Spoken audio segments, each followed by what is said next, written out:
Hello, hello, hello, hello. Can everyone hear me? If you can hear me, like the stream and type 1 in chat. As in right now, this moment.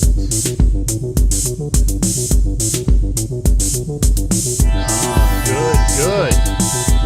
I hope everyone hitting 1 also is liking the stream. I see you putting 2 there. I see what's going on.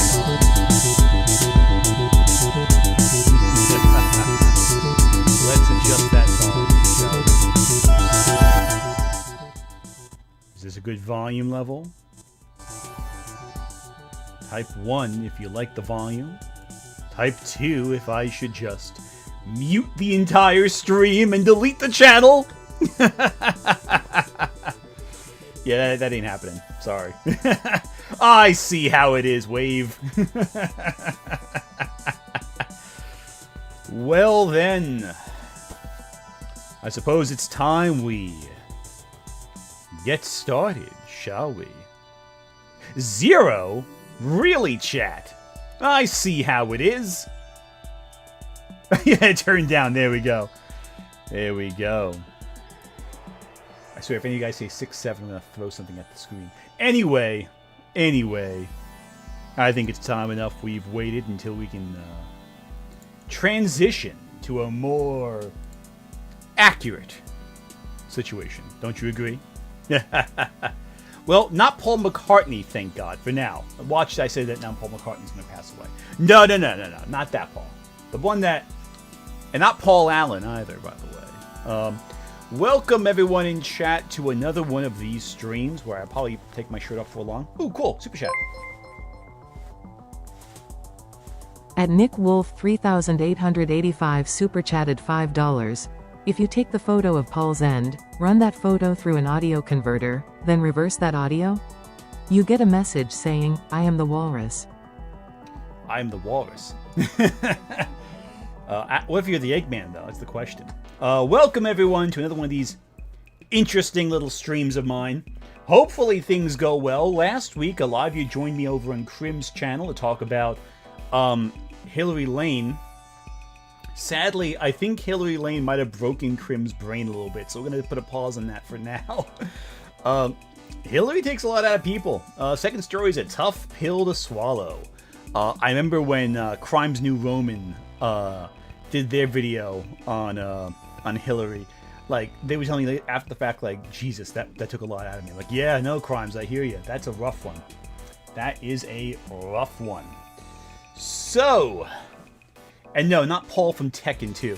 Well, Paul Walker. Well, listen, I'm sorry to say this, chat. Paul Walker is no longer with us currently, and has not been for some time. I'm sorry if this is how you find out about that. Ooh, yes. At Maryland 614 super chatted $5.01. I learned one thing from the excellent Superman, Spider-Man. Jim Lee is surprisingly not good at illustrating Spider-Man. Go figure. You would think he'd be perfect at it. He's drawn characters much like Spider-Man for years, but yeah, it was a rough one for him. But he's a great Mark artist. M1575 super chatted $2. Yo, Ant. What do you think of the Supergirl trailer? Oh, man. Oh, I got a lot of thoughts on those 3 trailers that came out today. I'll talk about them in a second. At DJLOL5 super chatted $5.75. Hey, Ant, the Backrooms and Supergirl trailers came out. Yeah. What are your thoughts on them both? Currently reading Woman of Tomorrow right now. I have a lot of thoughts, not just on Supergirl and the Backrooms, but also the He-Man trailer, Masters of the Universe. 3 trailers came out today. Now, granted, Supergirl and Masters of the Universe were second trailers. Gotta say, I saw them in the order in which I thought they got from least better to best. I'll start right away real quick with a couple of these guys. Let me bring up the YouTube chats real quick. Ooh, cool. Super's coming in. At Zypher 8677 super chatted $2. So how long before the chameleon brings back Paul? Oh, God, I hope never. I hope the chameleon never. I hope no one brings back Paul. Paul stinks. We'll get that in a second. But let's talk a little bit about Masters of the Universe real quick, shall we? Now, obviously, I'm not going to play the whole trailer because copyright. But I do want to get some snippets in. The first one I saw was the... let me mute the YouTube music, actually, for that matter. So the first one I saw was actually the Masters of the Universe trailer, right? And this, we've already seen the first trailer. We reacted to a bunch of grifters talking about it. And that's all well and good. I think this trailer has me more excited for this movie than the first one did. The first one gave a sense of like, okay, we're going to get to the humdrum existence of Adam in the real world. He's going to go to Eternia and it's going to be all crazy and stuff. But this trailer, I thought, really answered a concern I had with the first trailer, which was to say, I didn't think there was a lot of color, and it didn't seem as fun. It felt very reduced. But this trailer, you get like all the tidbits. You get all the little gags and sight gags here. Where's the MGM logo sight gag? There's a little MGM. Oh, here you go. Right here. This is really funny. Look at that. Look at that. That's a neat little touch. That's a neat little touch. Look at that. That's a cool little touch. I like that. Isn't He-Man under Mattel? Yeah, right? This has a lot more color to it. There's more contrast. I like the color here more. The pink seems to stand out more than the first trailer, I thought. Like, it seemed like a more vivid color set, which I dig. Yeah, look at that. There's some real cool colors here. It's really energetic. There's a lot more to it, I thought. I'm still not happy with Skeletor being, played by Jared Leto. But, and what stinks is I was hoping that they do a little bit of Skeletor's voice here. Let me play a little bit of the voice real quick. Take a little snippet of his voice and tell me what you think, because I think I have an issue with it. Oh, in 1 second. Thank you so much, Urmanita Rules, for 6 months as a member. Hey, Ant, I saw Jesse's video on Andy Weir talking to everyone's favorite grifter, Will Jordan. Any thoughts? Yes, I do have thoughts. I'm going to save them till after my trailer spiel, because I do want to talk about it, but I have a lot of thoughts on that. But for the short version right now, everything Jesse said, I co-sign. She covered it better than I could. But I'll go into more depth in a bit. At user_225_CCC super chatted $1.99. Have we seen Backrooms trailer? What we think? We're getting to it. We're getting to the Backrooms trailer. Don't worry. I have a lot of thoughts. In the Backrooms. We'll get there. Give us a second. Everyone wants me to talk about Backrooms. You have to build up to it. You have to build up. You gotta build the tension. You gotta set the scene. You gotta work towards it. Okay, but here's the thing I have issues with this trailer. The universe shall quake in my shadow. That's Skeletor's voice, and I get everyone likes this gravelly voiced and threatening Skeletor, but like, come on, y'all. That's not Skeletor. Skeletor is not. That's not Skeletor. This is Skeletor. This is Skeletor. Not this guy. You really are wonderful. Listen, I am not nice, I am not kind, and I am not wonderful. Oh, that's a stream. No, go away. Listen, I am... Go away. Ugh. No, that's Skeletor. High-pitched, shrill, kind of sounding. That's how Skeletor should be. Always. Every time. At user_225_CCC super chatted $1.99. And we need a Bellessa product review and demo video. I still gotta send them the invoice now I think about it. Well, Bellessa, if you're watching, fund me again. We'll do... I'm kidding. I'm not gonna do that. I'm not going to demonstrate the items on screen. That's another, not on YouTube. It's a quick your channel taken down. But no, so the thing is, I don't like how Skeletor sounds. I love Skeletor's aesthetic and his look. I hate the actor playing him, and I don't like how he sounds here. Frank Langella, it worked because he was like a real person and also a better actor. But I digress. Bekwa Samebird 3481 super chatted $2. Rip Bozo. Also, Skeletor's backstory is underrated. Agreed. Skeletor is a great villain. I love Skeletor. But the thing is, like, Skeletor... The problem is I love Skeletor as a villain because of how cheesy he is. Like, at his best, he's a hammy bad guy who's, like, the aesthetics of terror, but also his voice is like, he also sounds like so goofy. I love that. I love goofy villains. Like, I've always loved Team Rocket. I've always dug that. I do love how Skeletor is this badass, imposing figure in this movie. But a part of me kind of misses Skeletor not being over the top and hammy. That's one thing about, like, a lot of these modern films I'm not as big onto. Like, they aren't embracing the cheese. And I love the cheese. But again, this movie looks really good. I'm excited for this movie. And again, look at this. Look at the colors here. They're a little more vivid. They're not as washed out as in the first trailer. I mean, some shots are a little more washed out, a little more gray. The backgrounds I'm not as big onto. A lot of them feel like, oh, they're just like, you know. But I think it's going to be fun. That was this. Oh, hang on a second. Let me delete this. Supergirl, though, I have more thoughts on. Oops, super chat. Actually, I'm sorry. David Deister, I think being a member for 8 months. I can't understand why Hollywood still hires a monster like Jared Leto. Some should get rid of this bitch. You know, that's the funny thing. I don't know why they hire him either, but not because he's a monster. It's because he's just, like, a suction. Like, Jared Leto has not had a successful film in years. Arguably a decade.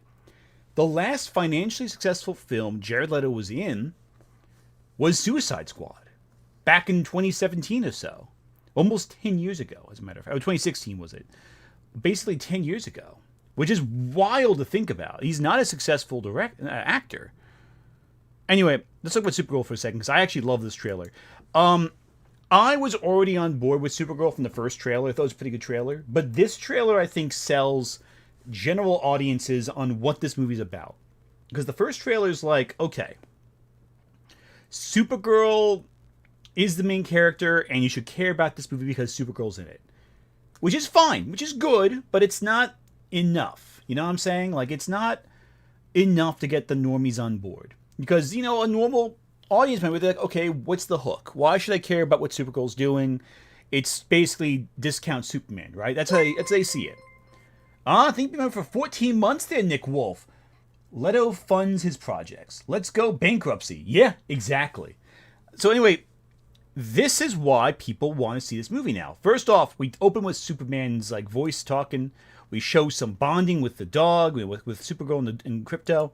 And then after we have a little bit of character establishment, a little background, we cut in with the reason you should care. That being, where's the, you know, the idea that she's alone except with Crypto. And then we get this, which is the main reason why anyone now cares about this movie. Look at this. That's how you do it. Threaten the life of your dog. Now it's a story about a pet owner fighting for her dog's life. Right there, immediate conflict. Immediate grab to the audience. That's an emotional hook. A lot of trailers forget that. What's at stake? Mind you, what's a bigger thing? Your dog got shot by a bad guy and you have to save the dog's life, or trying to stop Skeletor from conquering Eternia. Like right there, personal stakes always trump giant stakes, in my opinion. It's one of the reasons why I think that Guardians of the Galaxy 3 works so well. The stakes are smaller, but they're always very personal. And this right here, you don't have to care about Crypto. You don't have to really see Superman, the first one. But you see a woman fighting for her dog's life.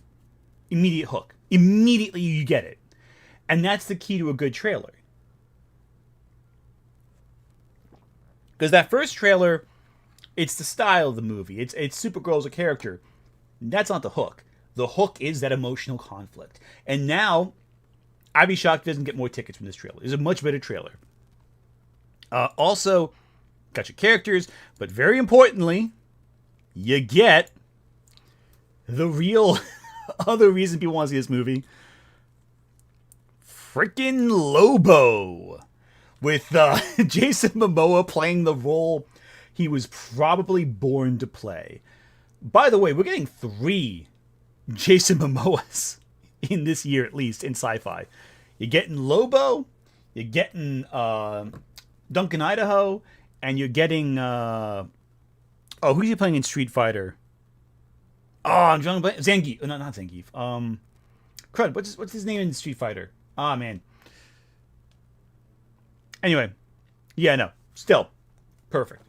Who's he playing in... Oh, he's playing Blanca in Street Fighter. That's right. Okay, cool. Awesome. Blanca. There we go. Yeah, cool. I was trying to blank on that. I never played Blanca in Street Fighter. I always forget he's there, to be honest with you. He's one of those characters who I'm like, oh yeah, Blanca, he's the green guy. Yeah, he's cool. He's electrical powers, whatever. I always prefer, you see, Jester Bell's reaction to Supergirl. Oh, am I going to hate this? Are we going to do an impromptu reaction to Jester Bell real quick? Okay, let's do that. And then we'll talk about Backrooms after that.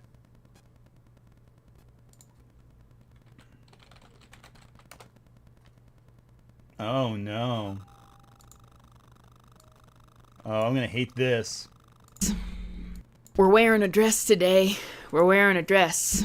I would never have noticed. Coming on here to roast the new Supergirl trailer. Oh, no. I feel tired. I do not feel very well today. I feel tired watching you, but sure, let's keep going. So let's just try to get through this. Okay. Let's try. Hello, everyone. Jester Bell, a.k.a. Female Frodo Baggins here. She's really trying to make that one stick, isn't she? Has she opened up every video of hers in the last year with that opening? I mean, she's doing well in terms of views. And I've just watched the new trailer for Supergirl, and I can say quite confidently this movie is going to bomb. This is going to be one of the big flops of 2026. So here's something that's funny, too, about that. Supergirl's budget apparently is closer to $100 million than not. The exact budget is not known, but there was a report saying it could be anywhere between $150 to $100 million. That's great. And that's not counting marketing, by the way. That's before marketing. That's excellent. That's a really good sign, because James Gunn usually, with his productions, goes under budget. And I'm hoping that even as producer, he's kind of guiding the project to make sure they stay under budget. Because the big thing with these movies, they go so far over budget, they go so far ahead of over schedule. They're having a lot of reshoots, though. They're having a lot of test screenings to perfect and fine-tune the film, but we'll see what happens. And the superhero genre is going to go the way of Old Yeller. There might be some Spider-Man movies. Man. At user_225_CCC super chatted $1.99. What if they cast Jay Leto as Supergirl and Crypto? That would be, I'm not gonna lie, I'd be kind of intrigued to see that. I kind of want to know how that turns out. I guess I'm part of the problem there. Anyway. Movies left. Might be a Batman movie left. But yeah, these are not going to be viable movies to make consistently in the future, and continued bombs like Supergirl are going to prove that. So, for those who aren't caught up with all of this yet, let me just give you some background to why I know that Supergirl is going to bomb. Okay, so you know the financial details is the question. I don't know about that, but okay. At the Weir super chatted $5. Best part of rewatching Guardians trilogy is seeing Rocket's journey to becoming the true leader of the team. Love the final shot of 2 in particular. Agreed. It's incredible. I love that. Rocket's arc across those 3 films is absolutely fantastic. I think 2 has some intense moments. The ending of 2 is amazing. One of the real tragic, heartbreaking scenes. It's amazing. Now, here's the one with Jester Bell saying all this. She says this every few weeks, that cinema is dying, that the superhero genre is going the way of the dodo, everything's going to go away. But in actuality, if you look at the numbers, they're doing pretty okay. They're doing fine. Are they doing amazing? No. It's not like the peak era of 2019, 2018 for superheroes. That's fair. But there's always ebbs and waves in the genre. Supergirl is a lower tier property compared to Superman. Just like how Fantastic Four is pretty much lower tier compared to the Avengers in terms of popularity. At Kyle of Bones 9338 super chatted $10. I hate how these people always bring up the box office as a way to dunk on movie when that has no bearing on its quality. It's especially aggravating when the movie isn't then out. Exactly. And Supergirl's lower budget, so even if it gets a lower gross, At still Bekwa profitable. Samebird 3481 super chatted $5. Low-key wish the Snyderverse was real just for the Batman cucking Superman plotline. Oh, no. Speaking of bats, I have low expectations for BATB. Brave and the Bold? Well, we don't know anything about it yet. That's the thing. I'm a little, as much as I want to say, Brave and the Bold, who knows what's going to be like. We don't really know anything about the movie yet. So I don't want to make assumptions quite yet about the quality of that film. But then again, who knows? so it burned your eyes. Here's the problem. She doesn't know what the money's going to be. She's never really been a finance person. She said many films flopped when they didn't.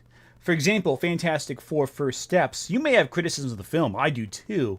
But the film did not flop. It maybe didn't make as much money as you think, but the movie made tons of money on the back end before it even came out. It basically almost made its budget back before ever coming to the theaters. Studios have figured out a way to make these films profitable before they ever hit the box office. That's why a lot of these films keep getting made. It's to establish the longevity of the IP to eternally profit off of it. That sounds cynical because it is cynical, unfortunately. But them's the breaks. At Bekwa Samebird 3481 super chatted $2. The same guy who made The Flash is doing BATB. He's also the same guy who did Welcome to Derry, and Welcome to Derry is fantastic. Again, that's the thing. The Flash was fucked no matter who directed it. The Flash was doomed from the beginning. It was a studio-mandated project that was forced on various writers and directors, and everyone was saddled with the worst possible versions of the script. There's no way to salvage that film if you tried. Sorry to say. Ezra Miller was not going to be a different actor if one person made it or the other one did, you know? At SM Jida super chatted $4.99. Hot take. I liked Paul if only as the actual personification of the meddling the Marvel staff has done to Spider-Man relationship. It was kinda funny. In a sick way, I see what you mean. In a sick kind of way, I get Atrasha it. super chatted $9.99. New viewer and watching the video on Lily's writing tips. Oh, awesome. That was great. Please dunk on her anytime. But I wanted to say thank you for calling her out for the way she shits on us queer people. Agreed. Yeah, no. Lily is awful to queer people and trans people. Like, I'll tell you a At story Mike real quick. Manhattan 93 super chatted $5. Sal from Comic Pop summed up Paul perfectly. He was an editorial device made to piss off fans and distract them from the other things wrong about Spidey. Exactly. Yeah, exactly, right? No, I'll say this about Lily right now. She said some comments recently about Crimson Ender, you know, who does all the thumbnails. I've streamed with him a bunch of times. That really upset me, but Crim kind of laughed off the way he does, but basically making some very transphobic jokes about Crim. Which, considering they're both trans, I don't know, seems kind of shitty. Well, just because one's a trans man and one's a trans woman that they can make, yeah, it was very, very awful.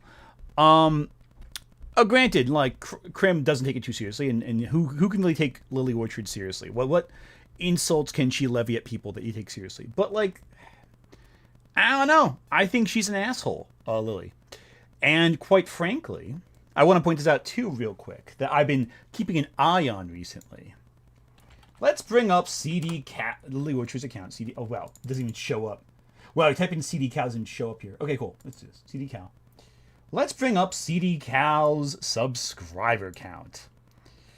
Good old Lily Orchard. Let's see what your subs are. Lily. Oh, 133,000. Not a bad number. Let's see what mine are. 128,000.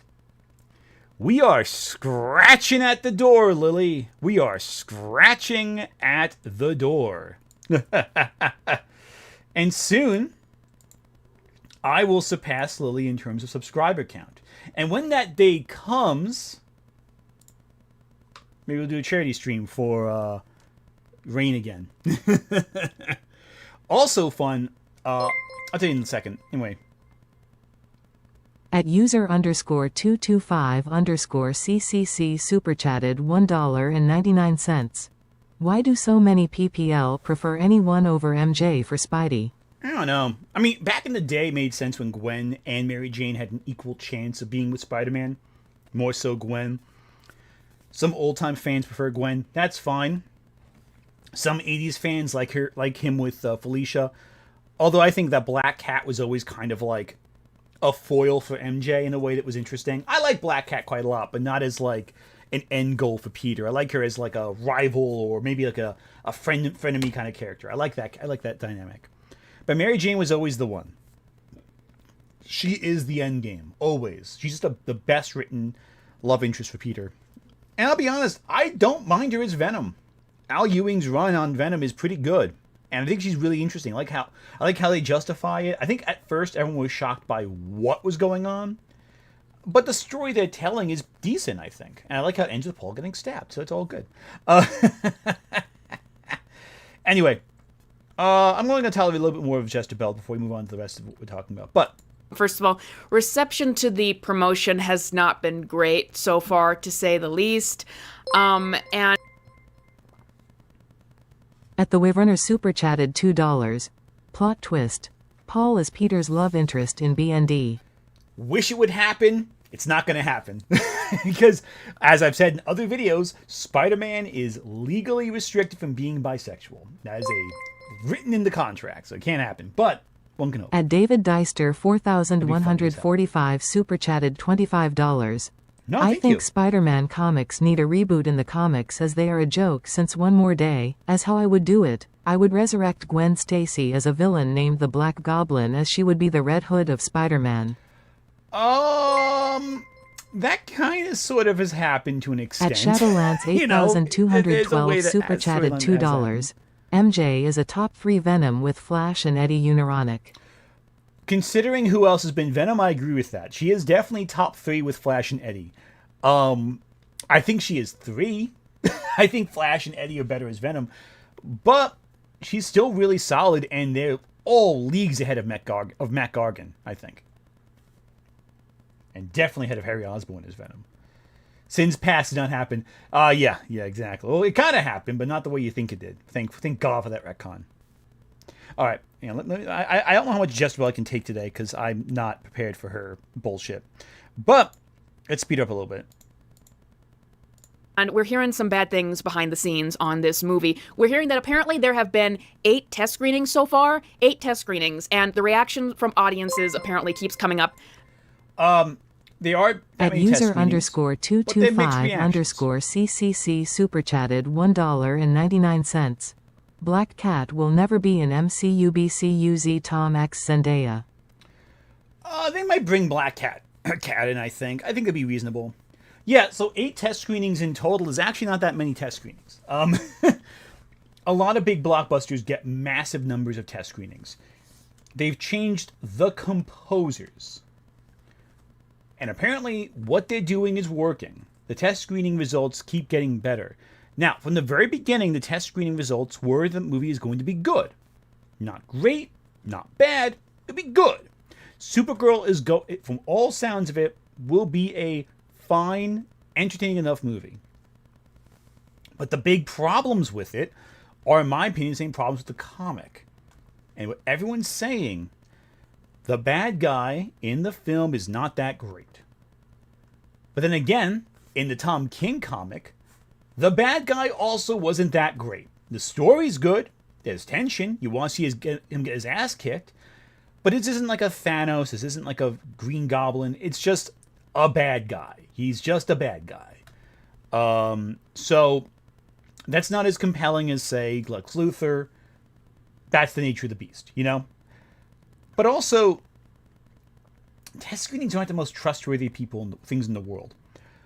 I'm not sure if any of you all watched Lindsay Ellis's most recent video that came out on YouTube. I think you should. It's a fantastic video. It's about Aladdin and about the thief and the cobbler.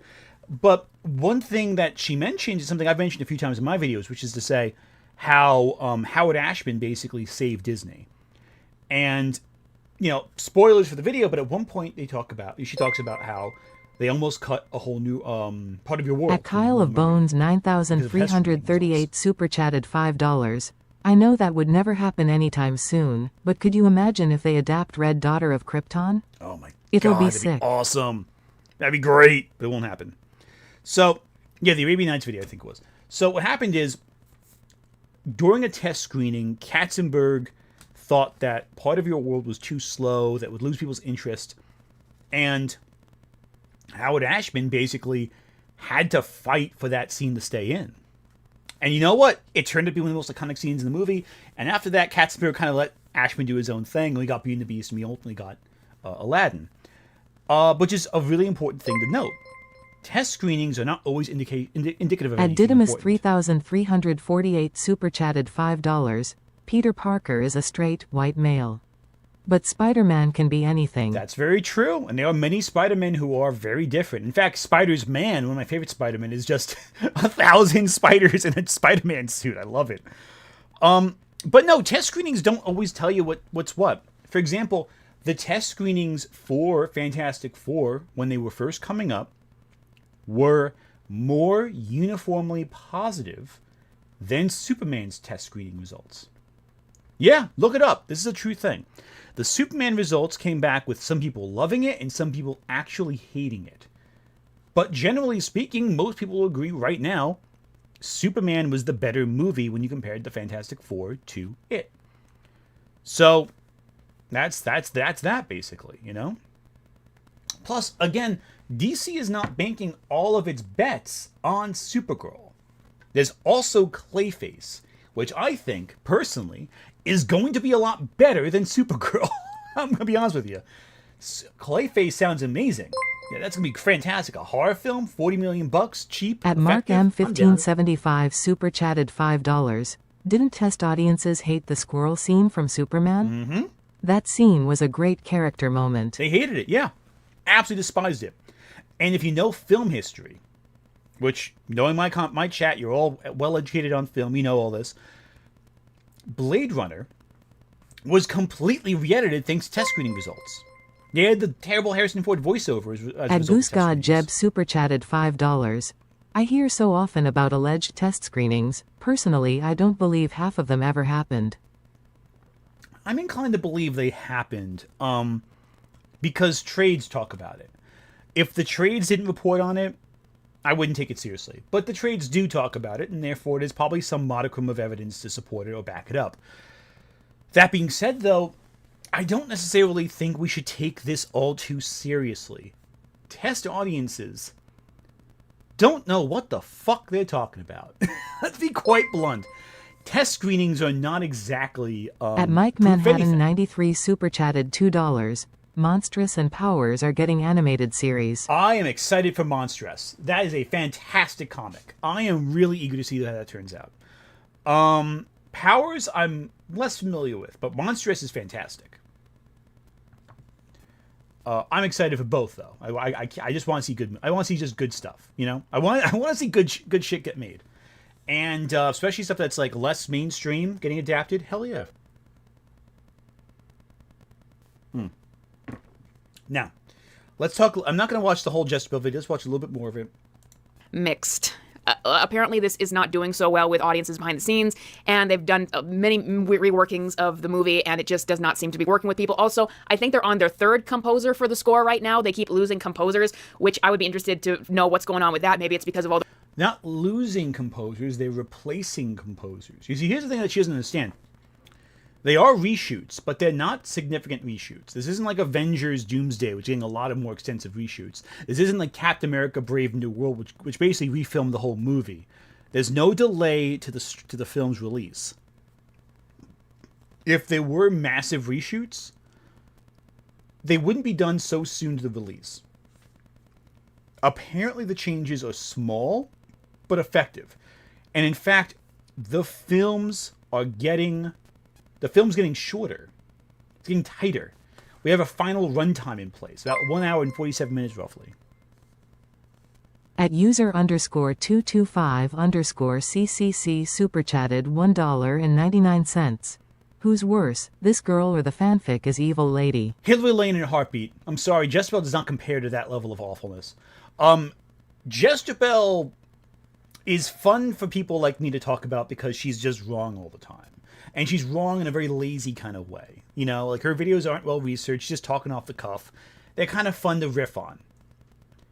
Hillary Lane, though, is frustrating in her smugness.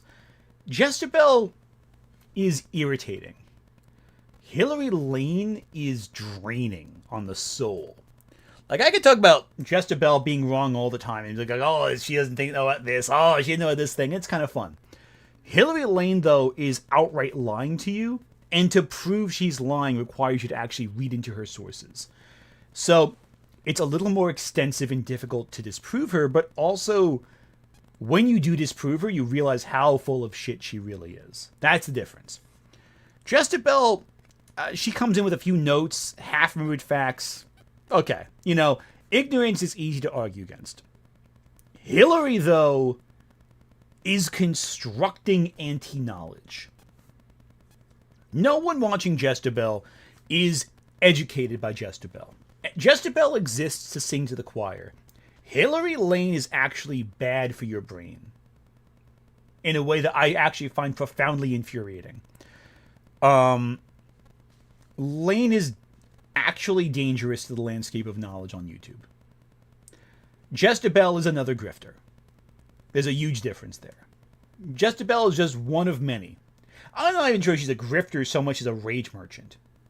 Hillary Lane is, the more I see from her, the more I'm convinced she's actually one of the worst people on YouTube in the video essayist spheres, who is not a criminal, who hasn't done anything wrong or illegal as far as I know, but is just bad for your sense of knowledge and media literacy. Yeah. Also, Hillary Lane has also said that watching and reading BL, boys love shows, manga, fan fiction, will make you a pedophile. That is a deeply dangerous conservative dog whistle.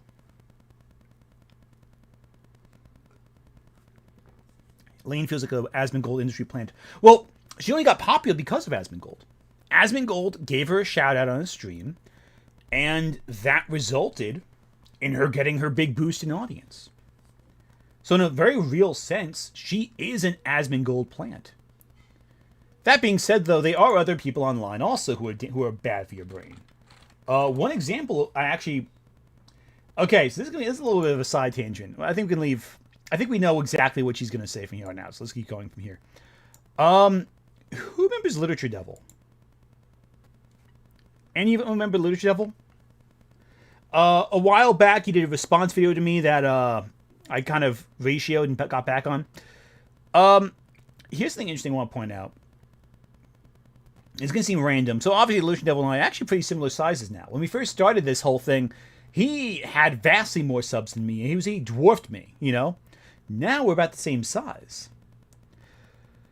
I didn't know about this until recently because one of his videos got recommended to me, and I clicked on it not knowing it was his until I heard his voice droning like, oh, it's this fucking guy.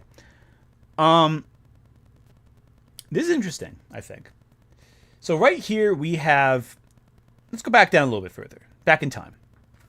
Now Literature Devil, he had a peak several years ago, back with 1.5 million views, 500,000 views, a big, it's like 6-7 years ago. Then he slowed his output down. He became more of a streamer than a video essayist. Okay, whatever, you know. Channel slows down. Never really recaptures the same momentum he had before, but it still has some good videos every so often in terms of view count. Successful ones, I should say, not good. But then he slows down. His last big one looks like it was a Turning Red video. Okay. There was one on My Adventure with Superman I responded to a while back. You know, this, that, and the other. But then he starts copying me. Now, this video right here about The Last Jedi, it came out a day after I put out my Last Jedi video. Kind of odd coincidence. His Girl Boss video came out a couple weeks after I put out my Girl Boss video. Kind of odd.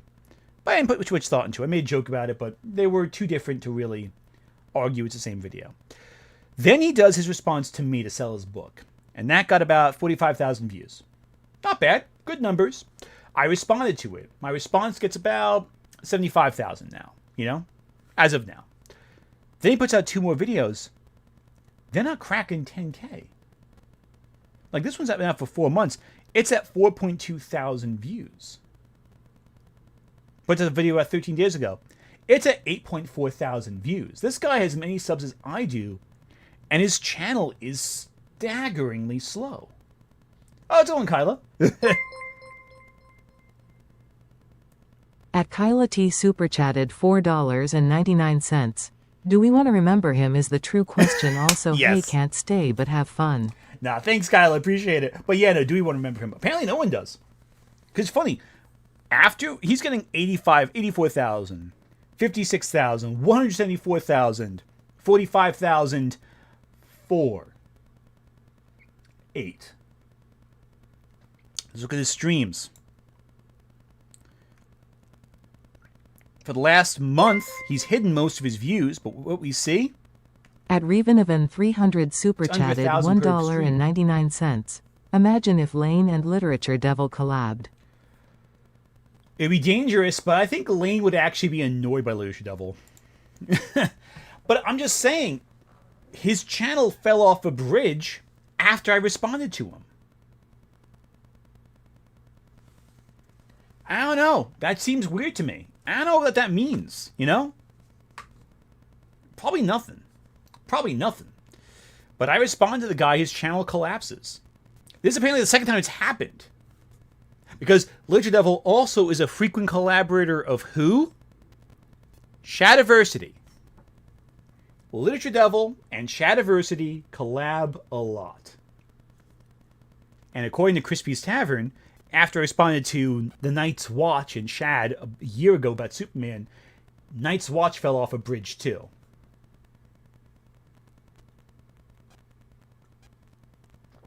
So I don't know. Who's left in that collab stream? Mike S. Miller? Guess I gotta go up to him next. He doesn't have a channel. What are we talking about? Anyway, so I just thought it was kind of funny. That's all. Okay, so there's one more I want to talk about, and that is going to be Backrooms. Let's talk about that. Because this looks incredible. The Backrooms looks incredible. Yeah, apparently I'm the slayer of channels now, apparently. I don't know. The Chud Destroyer. I love that. Listen, it's like, sure, okay, I did something cool, I guess. But, you know, whatever. Literature Devil, his problem is he never innovated. Literature Devil never got better. That's the big issue with Literature Devil. This is his big issue. He never improved. He rambles. He talks. He doesn't ever make a point. I don't know. Anyway, Backrooms. This is my shit. This has me excited. This is the kind of thing I go to the movies to see. Look at this. Look, simple. You know what it is? It's simple. Basic concept. You phase through the fucking wall, you clip out of existence, and now you're in an eternal labyrinth of deforming, degenerative rooms that replicate and copy the outside. Basic, simple, cosmic horror. I'm a little worried about a couple things. But on the whole, this trailer looks amazing. It never stretches beyond the simplicity of its concept. It's just the Backrooms. Basic, low stakes, but eternally haunting. Now, I have some concerns about the Backrooms movie, and I'm going to tell you what they are. But also, the song they chose is that freaking creepy song from TikTok. Love that. Absolutely fantastic. At user_225_CCC super chatted $1.99. Backrooms film feels very House of Leaves. Yes. Awesome. The exact thing I compare it to. Exactly. It's cosmic horror. It's basic. It's a simple concept taken to haunting extremes. And I fucking love that. This is what I go to see horror for. You don't need a lot to be scary, but you need to be precise about it. And in fact, too much might ruin it, which is my concern. That is my concern. My big concern is that it's going to do too much. My concern is that they're going to take it a step too far. And what I mean by that is simply this. If you've been on the TikTok side of the Backrooms and all that, you see how easily they can ruin an idea, run it into the fucking ground. I don't want any fucking monsters in this. I don't want any, like, crazy possessed horrors. I don't want this to be a mess. I want to focus on what's frightening. This creepy setting. There could be hints of something alien there, hints of something distorted and monstrous and a duplicate of what is above and whatever. But the moment you dig into lore, you fuck up your horror franchise. And I don't mean that to say that you can't have lore in your horror franchise. Of course you can have lore, depending on what type of horror story it is. But if the concept is, it's this uncanny duplicate of reality, this uncanny copy, the less is better. With Lovecraft, for example, the moment you dug into, like, the cosmology of these creatures, like who's related to who, and you create this moralistic battle of good and evil, you lose me. It's far more effective when you know less. What is Cthulhu? He is an unknowable thing that when he wakes up, he causes horror. And when he goes back to sleep, everything goes back to normal. And you better pray to God he doesn't wake up again. Simple, right? Haunting. But the moment he's like the high priest worshipping Yog-Sothoth along with the other great old ones, that's less frightening. At user_225_CCC super chatted $1.99. Kids turned Backrooms into slop SCP. Mm-hmm. Not scary. Exactly, yeah. And SCP was a creepy concept too that was made into something cheap, I think. Because it was so much larger than it needed to be. What is SCP? A collection of every single horrifying kind of monster you can think of. And there's some that are goofy, some that aren't. But the moment it became like a battle between good and evil, the good SCPs versus bad SCPs and all that, it lost me. It was a lot better when it was just a few creepy monsters allowed to be creepy and disturbing and fantastical. At Manic Preacher 1566 super chatted $2.65. Review Sailor Suit and Machine Gun. Theatrical. I'll take a look at it. But yeah, no, this looks good. And there are hints that it's going to be really creepy. Yes, it is. He is a fantastic actor. I can't wait for this. And there are some hints that they're going to be some weird stuff like the whole, the suits and all that. I am glad they exercise restraint here. But there are some hints of monsters.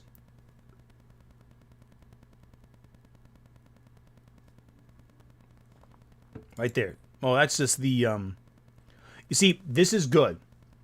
Nothing but the emptiness. Now, there's going to be monsters probably at the end of this, but I'm hoping they are as few as possible. Yeah, like, see, I want to see the landscape distort and become twisted and horrifying. I want to see that. And they're running from something, so there's got to be something down there. But I want it to be very haunting, more sensory, more sounds than visuals, I think. A little more frightening. One of the scariest movies I've seen in ages was Skinamarink, right? And in Skinamarink, you barely see anything. At user_225_CCC super chatted $1.99. The lady speaking Urdu, what's that all about? I'm glad you asked that question. So, in case you don't know what they mean, at the start of the trailer, we get this. Right here. Right here.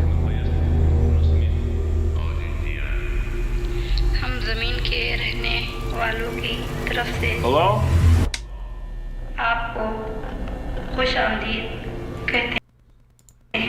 Anyone? Now, that is, and the comments I think pointed it out, it is actually a real Urdu message. It was placed on, I want to say that was on one of the signals sent into space. Basically saying, you know, we are from Earth, we come in peace, you know, we are from Earth, we are peaceful. And it was a signal sent into space for aliens to hear. Back in the 70s, I want to say it was. It was a message sent in multiple different languages.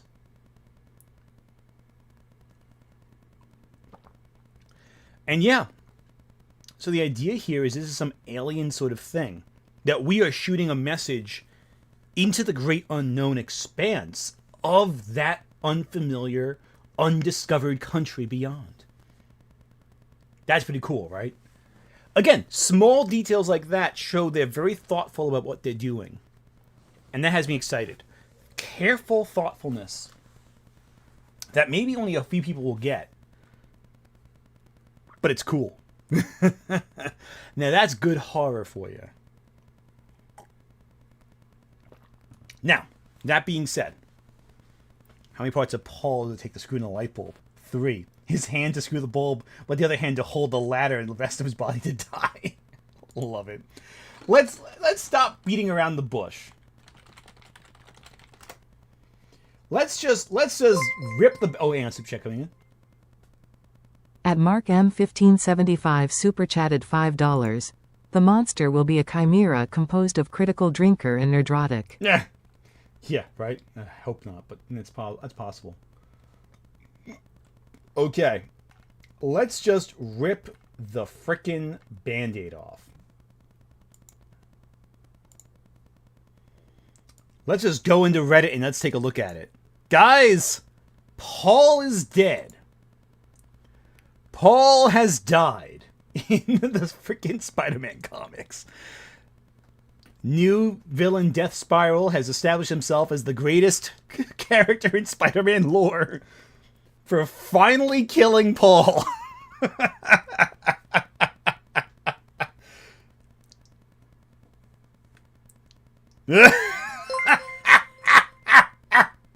Okay.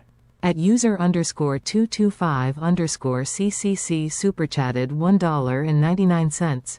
Have you watched Kane Pixel's Backrooms videos? Yes, I have. And we saw a trailer of Kane Pixel's Backrooms. Now, the videos are really good. I like them. Great use of simplistic technology, VHS technology, good analog horror feel. I hope you use that for the feature film. At SM Jida super chatted $1.99. What is dead may never die. Let's not get Lovecraftian on this right now. But yeah, no. So hip to be square intensifies, yeah. Do you like Huey Lewis in the news? So Venom 556, Death Spiral stabs Paul, which now means, unfortunately, we have to root against the killer of Paul in the comics. I'm very sad, too. It's okay. But Paul's gone! Maybe. Hang on, let's keep going.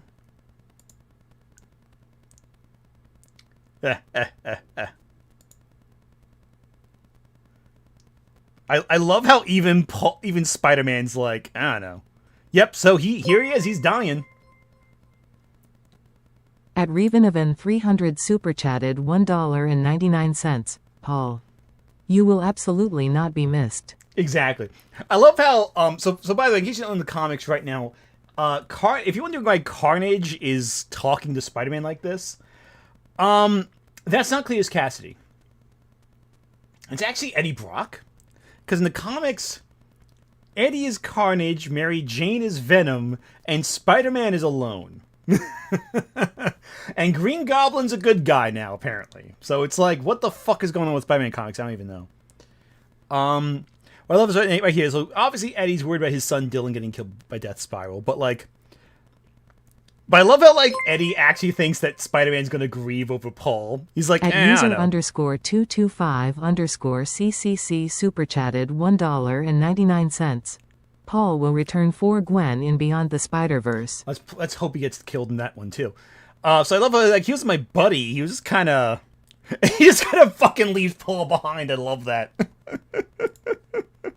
It's like, you're right. Let's get a move on. Doesn't even waste time with Paul. Him and Eddie are on there going off to be badasses.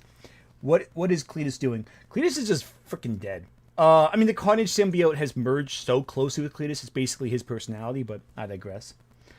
I love how Spider-Man just runs off with freaking his old nemesis just to go off and do shit, leaving Paul's body to cool off in the empty hallway. At Racer45 super chatted $2. What's next? Gwen Stacy returns from the dead? You know about that? Yeah, she has in fact returned from the dead already. Yeah, that's happened at this point. In multiple different ways, actually. So yeah, Paul is dead. Celebrate. Chat, if you're happy Paul is dead. In fact, let's do a poll. Let's do a poll real quick. Let's do one of these YouTuber functions. Is Paul really dead? What do y'all chat think? Is Paul for real dead? Or is this just another trick of the Spider-Man writers screwing with us?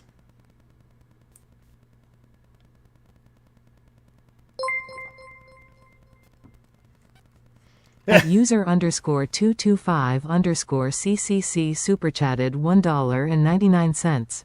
What if we finally get by Spidey, but he's with Paul? Oh God, I hope not. That'd be terrible. I would hate that so much. At GooseGod Jeb super chatted $5. Be a psycho villain, eliminate the worst comic character, ever get hailed as a hero, confusion? Profit. Yeah, basically, Death Spiral has become the most beloved character of all time. I think he killed Shocker, so I'm a little upset by that. But still, even still. Oh, man. Unfortunately, I have nothing more to say about this. I'm just happy Paul's dead. He sucks. Paul sucks. This is the moment I've waited all of the last year for, and I couldn't be happier. And that being said, though, there is a more serious topic I do want to discuss.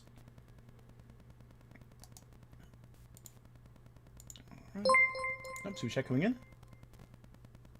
At the Waverunner super chatted $2. I'm not breaking up with Peter, Paul. Yeah, right. Yeah, it's just gonna happen. So, well, let's talk a second about this.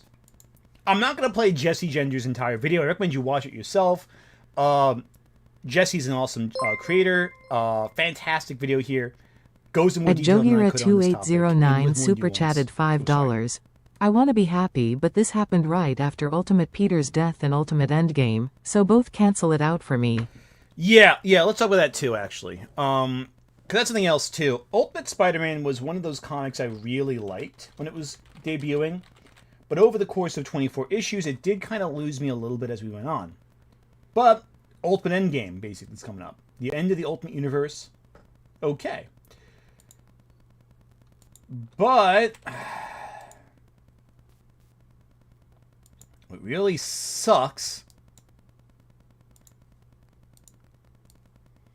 is that the frickin' maker has just killed frickin' Ultimate Spider-Man. Sucks.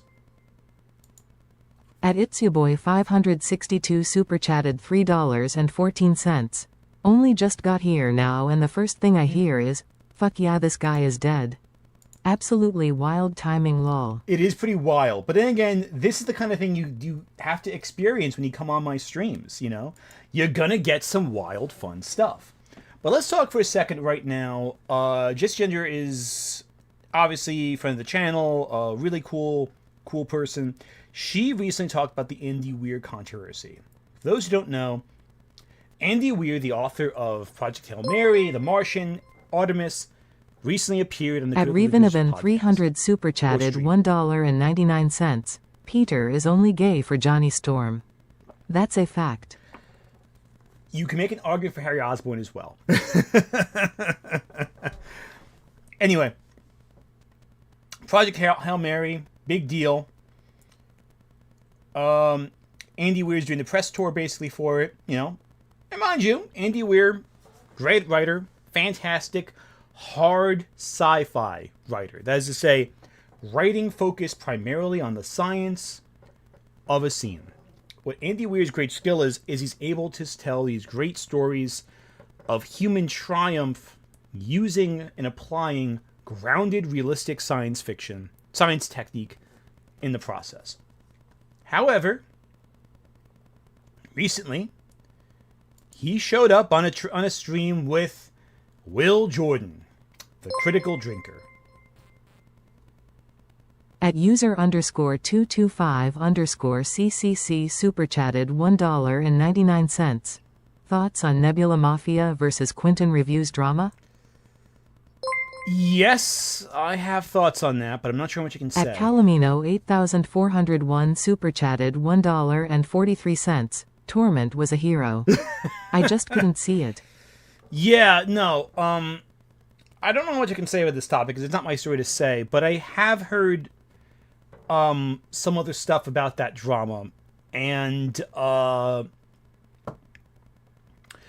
from what I understand, and I want to be very clear here, I'm purely talking about the story as I understand.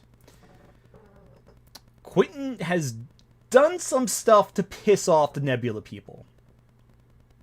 And I fully understand why the Nebula people are pissed off. Do I think anyone involved is irredeemable or anything like that? No. But I am not going to defend Quentin reviews in this matter, based on what I understand. Just because I know he has personally pissed off certain people in Nebula very directly, and I get why they're pissed. I fully get why.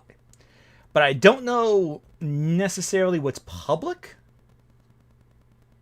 so I don't want to say anything. Because I've been told story... Because, listen. Obviously, I'm friendly with a lot of people who are in Nebula, right? I'm friendly. I was just talking to a couple of them today. Nebula being the big streaming service with all the video essayists on it. Mind you, there are no plans for me to go. I know some people joked about this. I'm not. At Dr. Nunez N8, I super chatted $2. We are Paul Rabin. We carry the flame. Yes, basically. So anyway, point is, he's done a few things that have upset certain people in Nebula, and they're pissed. That's all I can say. It's not my drama. I don't know the guy. I really don't know people who are pissed. I don't know the people who are pissed off either personally, but I don't know Quentin. I've never talked to the guy. So I can't say, oh yeah, no, I see how it's coming from. I feel bad. I don't know the fucking guy. I've never talked to him before. But I have talked to people who are pissed. And their frustration is very justified. At SP0N937, Ron super chatted $4.99. Musical notes: Guitar Little Paul, you're going to hell. You said bad words, stole Spider-Man's girl, and now this is your hotel. Hell isn't good. Hell isn't good. Hell, guitar musical notes. Love it. Love it. Love it. Yeah, no, I don't know what's public. So I don't know what people can, like, I don't want to say anything that's, like, goes against anything, but I just know it's personal drama.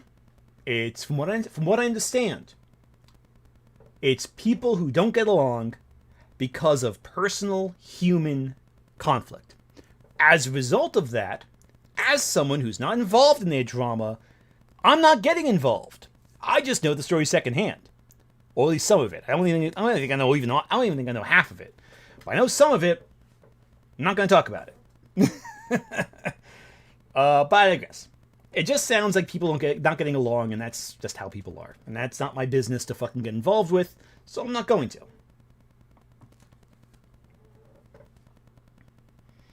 Yeah, it's just people just don't... Listen, here's the thing I gotta keep in mind. People on YouTube are still people, Sometimes people can do everything right, and they just piss each other off. There's no crime, there's nothing beyond that. They just don't fucking like each other. And that is fine. That happens, It's one of those situations. At Eustace Giwo super chatted $5. An untimely end is too good for Paul. Mm-hmm. I want a grand new day. I want Paul's existence retconned. He never was. I wish, but it's kind of fun to watch him get killed off, too. In the comics.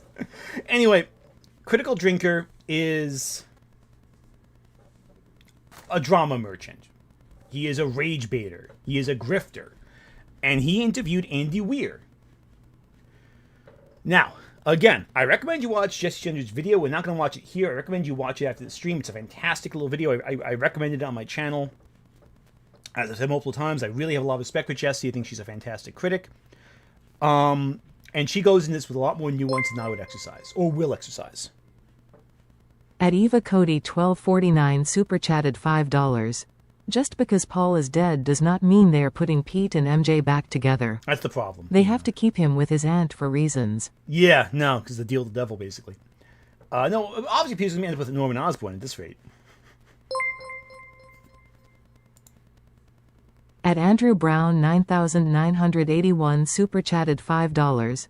Spider-Man brand new day coming out soon at NYCC. They will announce the Boomerang spin-off, which will become the first Marvel show to win an Emmy. You know, the funny thing is I can't even argue you're wrong necessarily. Actually, has no Marvel show won an Emmy yet? I'm surprised. Not even WandaVision. At Bob of the Old Ways super chatted $1.99. Thanks for the super chat. Maybe mean with Critical Drinker, I don't think there's anything wrong with that, just because OSP seems to hang out with Joe Apocalypse. Yeah, again, people just fucking hang out with people sometimes. But the problem here is this. If OSP hangs out with Jello Apocalypse, nothing happens. They're both creators equal size, roughly. Though I think OSP is a lot better, personally, in my opinion. I like OSP quite a lot. Red was really nice when I interviewed her that one time a while back. Really cool people.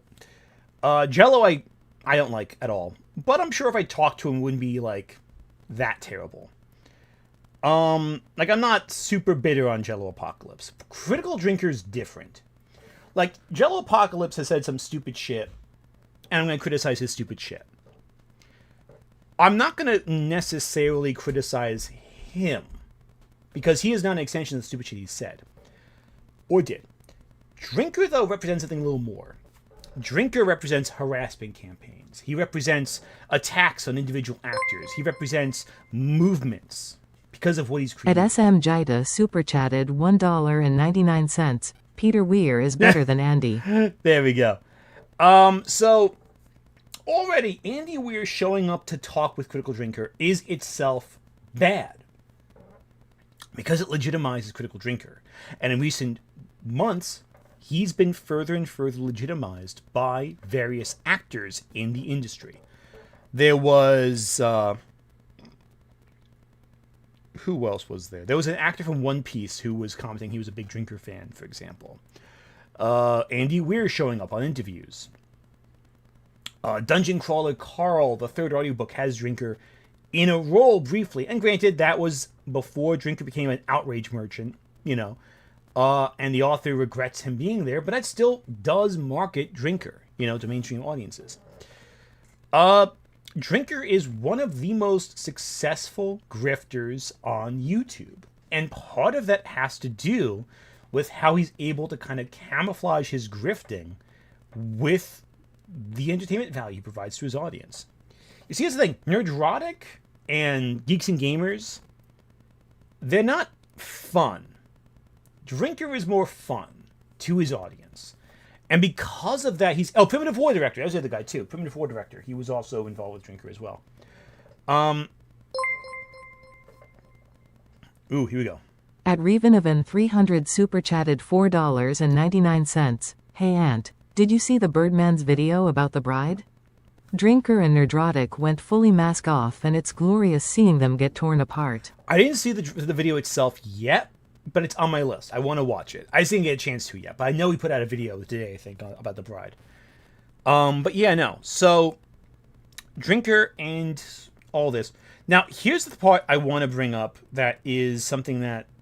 I'm going to play a brief little clip from Jesse's video right here. The problem was even giving a level of any legitimacy to someone as problematic and toxic as Critical Drinker is and has been. Right here. Unfortunately, though, Here we go. that is not actually what Andy Weir said in... At Mike Manhattan 93 super chatted $2. Scale of 1 to 10, how effed is Dark Horse Comics? It's not good. Say a 7, 8. Ongoing culture war nonsense bullshit that oversimplifies so many of our conversations, and him aligning himself with folks like Critical Drinker very overtly by using that language. Here you go. At Racerk45 super chatted $5. I want to see somebody try to debate Critical Drinker, Jester Bell, Synthetic Man, Andy Pants, JDA, RFV, and other anti-woke content creators like them. It's not going to happen. I'll tell you why. There have been debates in the past. Eric July, for example, debated some people. Didn't work out in his favor. And he stopped debating people after that. Because the reality is these grifters have nothing to gain from debating their opponents. Because what are they going to get out of it? They're going to get embarrassed because they know less than nothing. Drinker ignored his own peers when they told him why Supergirl can drink. At user underscore 225 underscore CCC super chatted $1.99. That's a nightmare polycule right there. Yeah, Joan, chat's also right. The one time there was a debate was with Andy Pants Gaming and the Act Man. And look how that turned out. Andy Pants became a laughingstock after that. But Andy Pants' difference is that he refuses to ever back down. He refuses to ever accept he is not the smartest man in the room. And as a result, he constantly keeps stepping on rakes and whacking himself in the face. That's the reality of Andy Pants Gaming.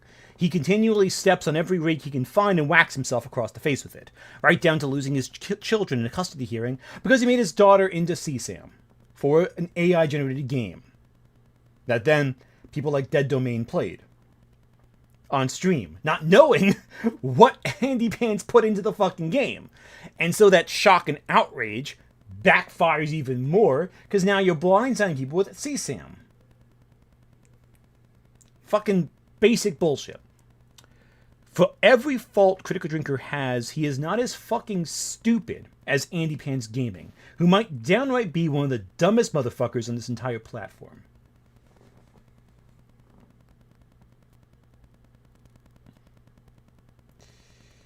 That's the reality of it.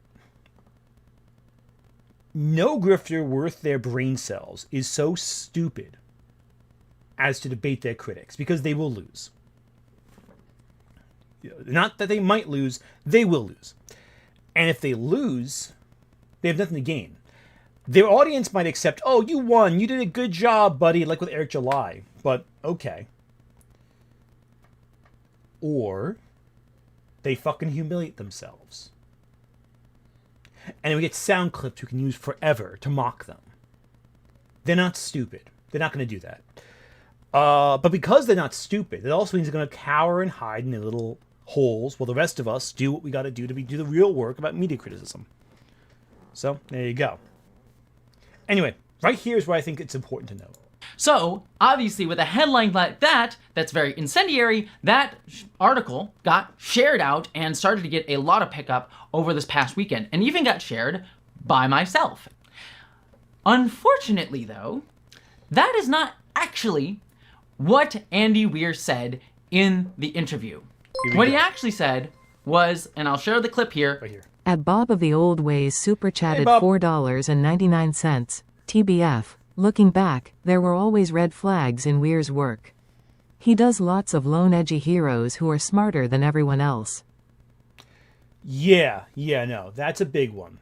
So Andy Weir does have a lot of the lone heroes who are smarter than everyone else. But the bigger thing, I think, that Jesse points out with Weir's work is that his works are aggressively incurious about the social implications of their events. Weir writes like Asimov does, with better characters, of course, better human characters.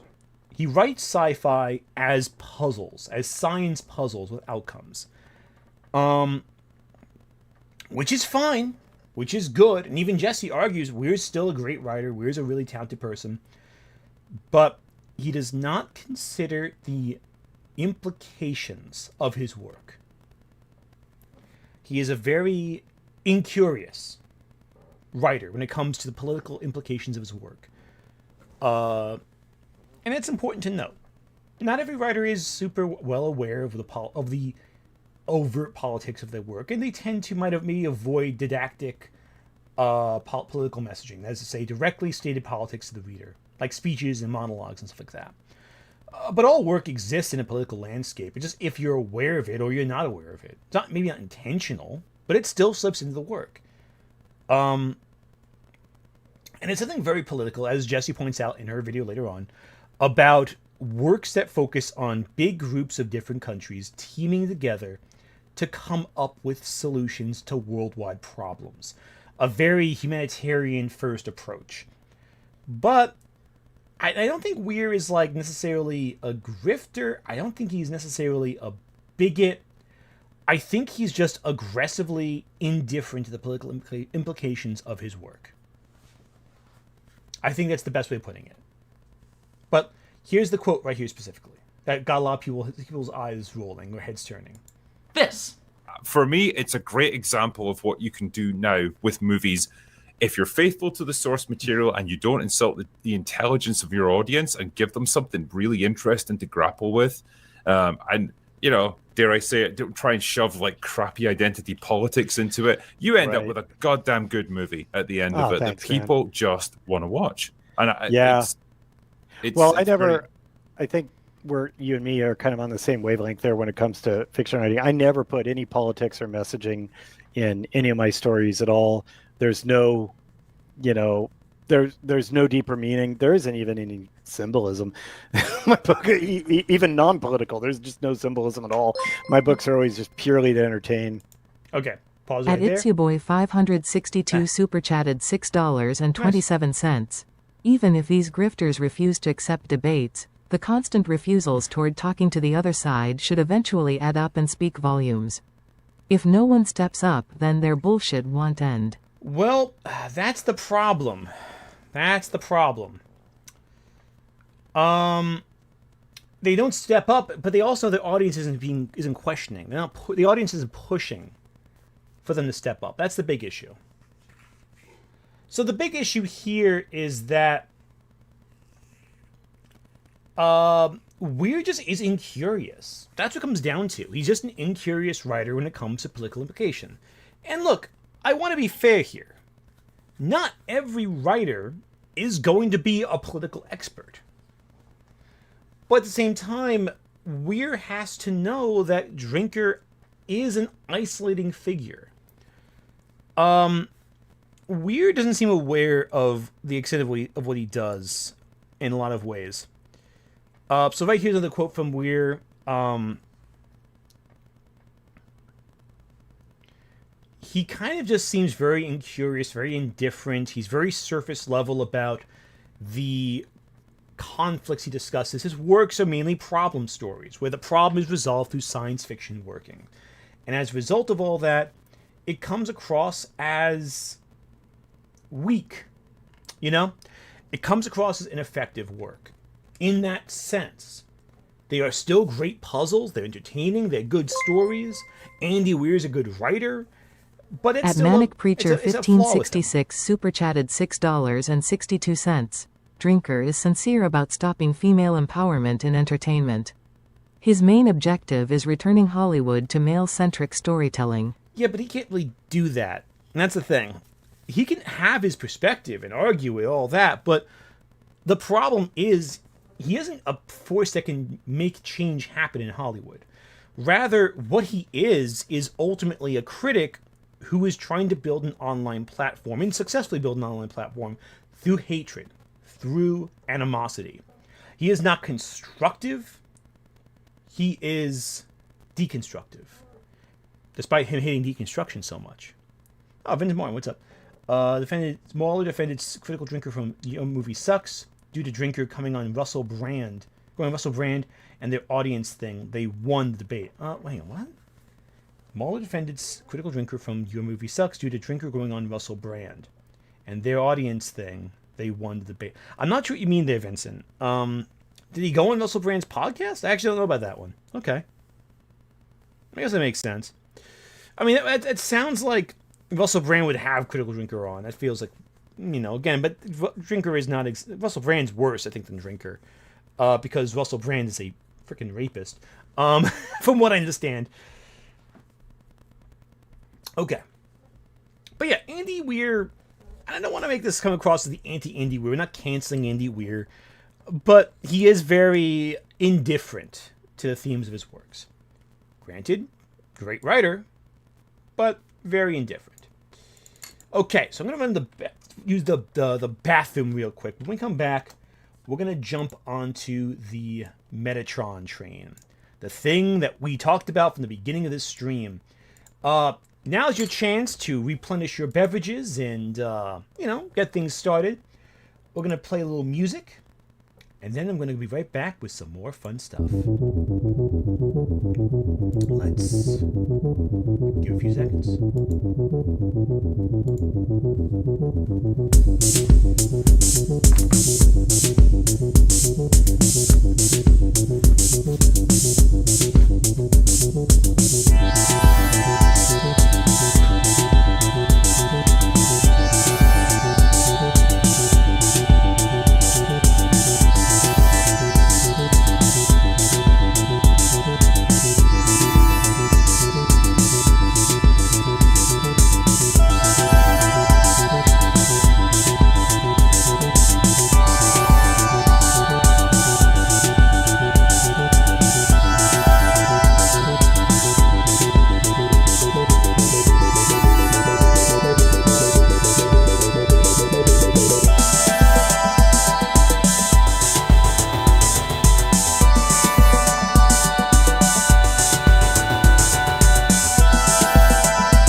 You all got your beverages ready because I did not.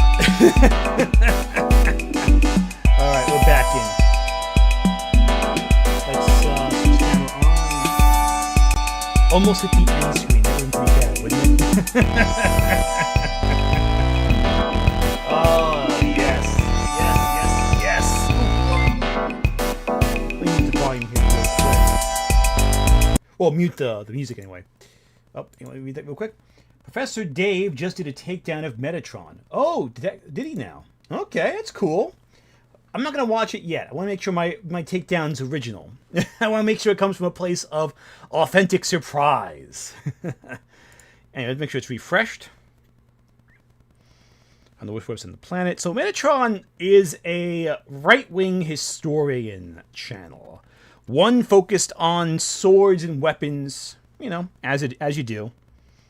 Nothing too unusual. And as you can see right now, he has a lot of videos that are basically just talking about whatever topics come up. You know, for a historical guy, he doesn't seem like he talks about history. Like blondism? What the fuck's blondism? Who cares? Angry about the race swap from Harry Potter, which I'm not going to talk about because I want to avoid discussing Harry Potter as much as possible on this channel right now. General kind of topics here. This is all revolting, unbelievable. This crosses the line. Awful. One other thing that's interesting, though, with that discussion right here with media is this one right here. University of Nottingham teaches Lord of the Rings is racist. Let's find the actual story before we watch it.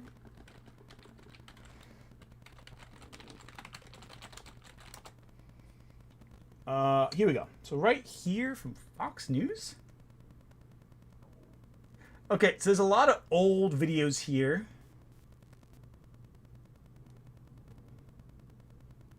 Okay, so unfortunately, this is straight from October. Why is he covering it now? Okay.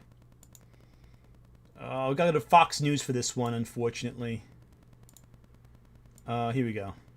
Sorry, Fox News. You have to go to critical trigger warning for Fox News, I guess. Okay. The headline is University teaches course on how to decolonize Tolkien's Lord of the Rings. University of Nottingham course reportedly encourages students to reinterpret famous authors like J.R.R. Tolkien and C.S. Lewis. It has only been reported by conservative outlets, so I assume it's no big deal. A university in the United Kingdom faced backlash over resurfaced reports about a course described as decolonizing the works of Lord of the Rings author J.R.R. Tolkien. The course, reportedly offered in 2024 by Assistant Professor Onyeka Nubia at the University of Nottingham, was titled Imagining Britain, Decolonizing Tolkien et al., and sought to examine the myths and legends of the British Isles as written about 20th century authors like J.R.R. Tolkien, Lord of the Rings, The Hobbit, Silmarillion, C.S. Lewis, and Language and Wardrobe. Okay. To explore British mythology and, when necessary, decolonize and repopulate the narrative of British myth-making. Students will be encouraged to decolonize these myths, reinterpreting some of those fantasies and others as exoticization of indigenous and foreign ethnic groups, gendered politics, cultural and religious otherness, and ancient, medieval, and early modern notions of chromatics, the course description read. Okay. According to the Telegraph, the course includes text that accuses Tolkien's work of ethnic chauvinism against orcs and other dark-skinned characters. It adds that Tolkien's treatment of the fictional races shares in the tradition of anti-African antipathy, in which people from Africa are painted as the natural enemy of white man. The Telegraph reported. Nubia has reportedly argued that Eastern races in the fictional realm of Middle-earth are depicted as evil, while fairer-skinned races of the people of the West are shown as virtuous. That is literally what happens in the book. Like, yeah, the people who fight for Sauron and Mordor are often people from the East and are often depicted as evil. Also, that does not actually say anything about, the orcs are treated as evil. That's not a false statement. It's not an accusation. So, in other words, it's a story about taking... The course is about taking the works of Tolkien and critically analyzing them. Now, do I agree with the conclusions? Well, I have a whole video about that. And I think it's a little more nuanced than simply put. I think Tolkien, for his day, tried very hard to be fair. I think he tried very hard. He ethically really, really worked at trying to make his works fair, but I think he was influenced by his era. And that's fine. Listen, we have to examine works within the context of their history. The problem is I don't know what text they're referring to. What text criticizes them? I've read texts that criticize Tolkien. It's literary analysis. There are thousands of texts criticizing Tolkien, many of which love Tolkien, So it's like, I don't get why this is headline news. This is like a nothing story. A college course forced students to reevaluate the work they love. News at 11. At Who gives a Zypher shit? 8677 super chatted $2. So one course equals the entire university supporting it? Yeah, like I went to lectures in university that were about works and confronting the ideas behind them. It's not super bizarre. It's like, okay, one course, This isn't exactly science here. It's just, okay, it's fucking literary analysis. Basic shit. It's not even like a really complicated... It's not even like super offensive. And it doesn't even say that Lord of the Rings is racist. It just says, hey, this book written by someone who lived in the colonial era of Britain may have employed colonialist beliefs in the work. Like, no shit. I don't see what the big deal is. Unless you completely have no understanding about how any of these works. Especially the part about saying the people who worked for Mordor are seen as evil. Like, yeah, that's the fucking point. Like, I get the vibe that the article was written by someone who had a vague understanding of Lord of the Rings in the first place. Like, yeah, the people of the East who fought for Sauron We're the bad guys in Lord of the Maryland Rings. 614 super chatted $2. Long-haired beard dudes everywhere. Exactly. Now, the work does seem to conflate stories like Hearts of Darkness with Lord of the Rings with the orcs. That's a little different. As I pointed out in my video about orcs and racism, Tolkien based the orcs not on Africans, but rather on Mongolians. The orcs are heavily inspired by Mongolians. They're described as Mongolian-like by Tolkien in letters.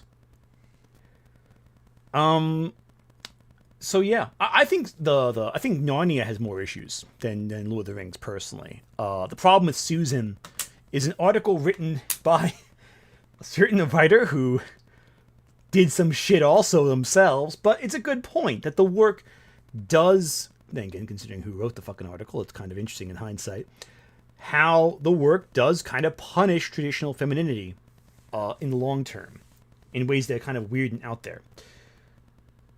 But Lord of the Rings is a really good book. Even with those criticisms, it's still a great work.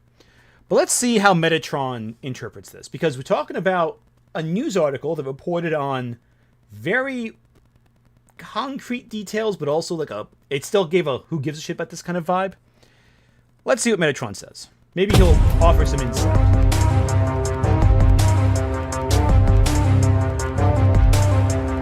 Is that the 10 rings logo? No, it's not 10 rings. That's what? That's like 7 rings? Okay. Oh, it's Metatron.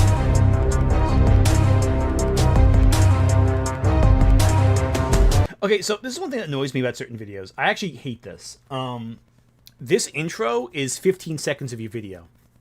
You've already lost me. I don't care. I'm skipping ahead. And that's terrible for the algorithm. That's absolutely terrible for the algorithm. An intro this long for the algorithm is awful. Because the algorithm measures interest in the video. In fact, I don't even put intros like this in my videos because it's bad for the algorithm. You lose audience retention. They just skip past it, and YouTube interprets that as you skipping the intro, which is to say your first 30 seconds are completely meaningless. How does this last? Is this actually 30 seconds? There's one more. You Okay. remember when we talked a little bit about the Lord of the Rings? Because we love the Lord of the Rings, and it pisses me off that they keep attacking it. So, They're not attacking it. They're just giving basic criticism of it, dude. Okay. we already tackled a few articles that were saying how problematic Lord of the Rings is, but I had never seen this. So, You've never seen anyone give basic literary analysis? I can't assume you have much experience with historical text if this is your first experience with this topic, dude. Who was the C.S. Lewis criticism author? Okay, chat. Without looking up, who do you think wrote the article, The Problem with Susan? In terms of recent British fantasy authors, well known for offering meta-commentary on other works of science fiction and fantasy. Who do you think wrote that? Yeah, chat guessed it already. Good job, chat. You figured it out. No, it's not Hillary Lane. You already figured it out. Yep. More people have figured it out. Multiple people have figured it out. Yeah. It's not Gail Simone. That's my hint there. But yeah, no. Fucking Michael Moorcock criticized freaking At Maryland 614 super chatted $5.01. Long-haired bearded dude doesn't like woke 3. The Revengeing. Exactly. Yeah, exactly. And look, listen. Is Lord of the Rings an impossible text to criticize? No. God, no. Is Lord of the Rings a great work? Absolutely. Is offering basic criticism of a work attacking it? No. If you think basic criticism is attacking the works of fiction, you need to get a better fucking hobby. You're in the wrong fucking hobby if you can't handle your favorite novel being criticized by someone online or in a university. Because it happens all over the place. It's not Kelly Sue it's not Kelly Sue DeConnick, guys. It's Neil Gaiman. It's Neil Gaiman. Okay. So, right here, we've already assumed that Metatron has never heard of Michael Moorcock, if he's never heard of someone criticizing Lord of the Rings for this kind of stuff. Nor has he heard of Ursula K. Le Guin. Because Ursula K. Le Guin wrote the Earthsea novels as a response to works like Lord of the Rings. Because Lord of the Rings, as Ursula K. Le Guin observed, did not have any people of color as main characters in it. Ursula K. Le Guin took all that and went, okay, here's a work that centralizes people of color as the heroes. And she did that in 1967. Metatron, if you've never heard of Ursula K. Le Guin, I gotta question your fucking fantasy fan credentials here. Or you just a guy who likes Lord of the Rings. According to the Telegraph, students shall not pass unless they accept Lord of the Rings is offensive. Now they need to qualify. Somehow, the Telegraph article is even worse than the Fox News article. At least the Fox News article said specifically what was going on. By that, because holy moly, it's always the freaking universities, isn't it? University course suggests Tolkien's treatment of evil characters follows a tradition of anti-African antipathy. University says? Which university? I hope they tell us. If they don't, you know, you would think he'd actually read the article before fucking responding, but okay. We'll investigate. A university is teaching students that J.R.R. Tolkien demonizes, open quotes, people of color, close quotes, in the Lord of the Rings books. Interesting right here, demonizes is not the direct quotation, but what, I digress. These people need professional help. A history module called Decolonizing Tolkien. I'll fire them all. They need to lose their freaking job. All of them. So he says they're crazy because he's responding to an article before he's even read the fucking article. Fire all these people. What are you doing? I don't fucking know. I didn't read the fucking article. God, what a loser. Yeah, no. This is pretty pathetic. I'm not going to lie.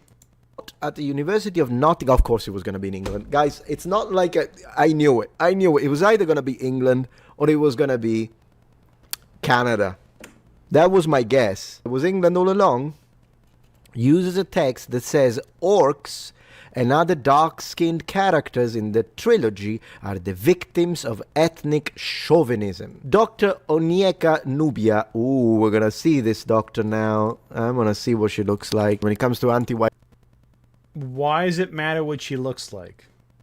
White sentiment, it really does, because it's either a white liberal woman or it's a guy. It's a guy, and it's this guy. This is the doctor. All right, doctor. Please explain to us why on earth. Okay, let's look up Onyeka Nubia as well. Guy's a Wikipedia article and everything. Okay. Huh. Okay. Alright, let's look at this guy. Let's do the research that Metatron is refusing to do. So this is a Wikipedia article, again, basic research. A British historian, author, and academic under the pen name Onyeka. His works explore the history of black British people and multiculturalism in the United Kingdom. 2013, he published a nonfiction work, Blackamoors, African and Tudor England, Their Presence, Status, and Origins, which detailed the history of black people in Tudor England. Blackamoors formed the basis of Onyeka's PhD by publication awarded by the University of East Anglia in 2016. His third novel, The Phoenix, awarded the 2009 African Achievers Award in Communication and Media for the psychological portrayal of the black British experience. On African television, shoot messenger on TV channel Vox Africa, which discusses the experience of African diaspora. It's professor in the Department of University of Nottingham, 2025. It's about controversy. Online, okay. Victim for England, Channel 4 docuseries The Queens Who Changed the World. Writer of 3 plays on a national tour. Multiple books, novels, massive nonfiction work that changed historical context. The guy is more qualified to talk about this shit than you are, Metatron. How many academic works of media, historical analysis have you written, my guy? The guy is experienced. The guy knows his shit. I have not read his work, but I am familiar with the results of it. I have seen that book cited before in my research before. In fact, I saw it mentioned when researching for my racist orcs video. So this guy I've encountered briefly, though I have not read his full work, though I do regret that. I'll get on that. Guy seems to know his shit about British history. Do I necessarily agree that orcs are representative of black? I don't think so. Why would the guy claiming academia has taken over listen to this? I don't fucking know. Let's keep going. Would you say that, by the way? I mean no disrespect, but personally, I don't think that this looks like this. Personally. That's because that's the film, not the novel. At Maryland 614 Whoa. super chatted $50.20. Thank you so much We for have super our chat. grievances Wow. with post-secondary, monetary-wise, but right-wing internet social commentators fail to understand that post-secondary institutions encourage critical thought on sacred literature and just complain about postmodernism. Exactly. First off, thank you so much for that super chat. That's incredible. But also, yeah, no. Academia in general is about reevaluating where we come from, right? There are no sacred cows in academia. There's nothing in academia that is above criticism, because if you are worthy of criticism, that already means you're a sacred cow. Academia does not waste its time with shit. If you are being analyzed in an academic circle, you are already believed to be of a caliber of quality that merits critical analysis. A class on Tolkien of this magnitude is proof Tolkien is great literature. That is important for anyone to always understand with academic classes. If you qualify to be discussed at this level, your work is superior. You are dealing with superior literature. Simply put. The fact it is being taken seriously is proof the work is great, and proof that the work is respected even by those academics criticizing it, to some extent. First and foremost, however, it's also worth pointing out that many of the orcs were played by native New Zealand actors. While Metatron is trying to make a point here, he's failing because we're talking about the novels that Tolkien wrote, not the films. The orcs in film look completely different to the orcs in the novels. For one, orcs in the film are not 3 feet tall. Metatron would know orcs in the novels are shrimpy and tiny. That is why the hobbits Sam and Frodo are able to convincingly impersonate orcs in orc armor in the books. They are shrimpy and tiny. Metatron is already demonstrating he does not have an understanding of the text itself. Furthermore, the actors who played the orcs were primarily natives. And thirdly, I think you're being very selective here with which orcs you're showing from the movies. Tell me this, Metatron. I'll ask you a question here real quick. Are you saying that this orc does not have dark skin? Why would anyone confuse this orc with a black person? I can't imagine why you're only choosing what orcs you're showing all the white orcs specifically. Also, you spelled orcs wrong. I just noticed that, Metatron. You misspelled orc. Orc, as you can see in all the examples cited here, is spelled O-R-C. You wrote O-R-K.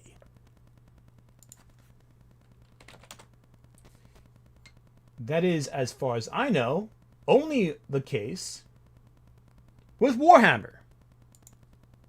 Are you so rain-rotted that you conflate Warhammer orcs with Lord of the Rings orcs? Can you not pull your head out of your ass long enough to realize that the topic you're talking about is totally different? Thought so. Anyway, proceed with your stupid point. You know what I mean? Even the hairstyle has nothing to do. I get it that this is from the movie. Spot the difference. Spot the difference, guys. Unbelievable. You are the racists if you think that there is any possible connotation between this and this. Not me. Because I can tell you this much. I watched all of it. I watched all Lord of the Rings. I played, it was called Gersa, the Lord of the Rings manuals and role-playing games. We did all of that, all the miniatures, all the orcs, all the stuff. No one ever in the 80s. Did you ever read the books? Did you read the books? Because we're not fucking talking about the miniatures or your movies. We're talking about the books. The novels. At Ali Rahman super chatted $5. How hard is it just to read?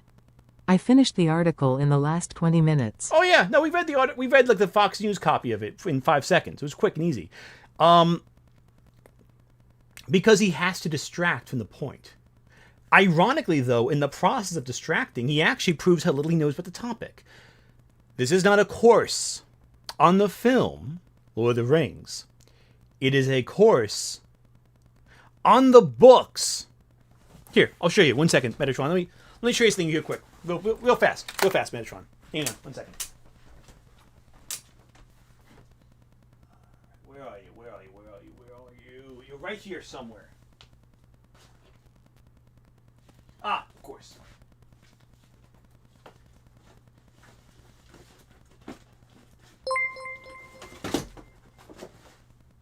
At Maryland 614 super chatted $2. The only Metatron is Alan Rickman. Okay, I'm done lol. Metatron. Give you some homework here, shall I? Shall I? This right here. This copy of the book. I got it back when Fellowship first came out. You can see Fellowship, little markings right there. See that? All the icons there? I was just rereading it recently, so I'm back in, where am I right now? About 70 pages in the Fellowship again. Love this book. Fantastic.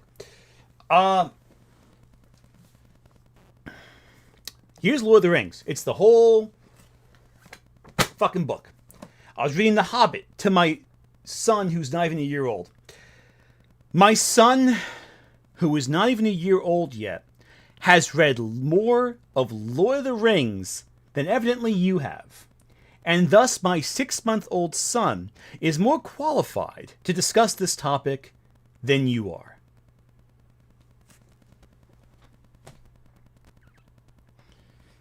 This is only, it's not even that far many fucking pages.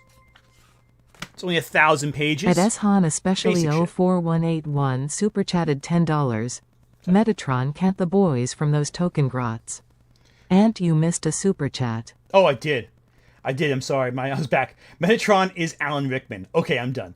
The only Metatron is Alan Rickman. That's funny. I like that. By the way, for those who don't know, that's a Dogma reference. Dogma is, I think, back in theaters already?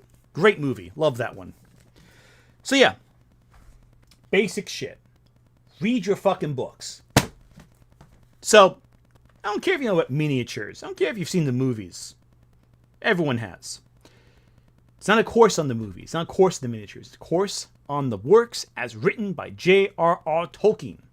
That includes the letters, the Silmarillion. It includes the appendices. Your miniatures don't actually answer those questions.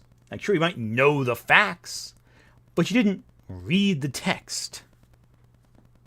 And 90s ever thought, I wonder if this could be actually a represent. You know what it makes me think of? Absolute clown.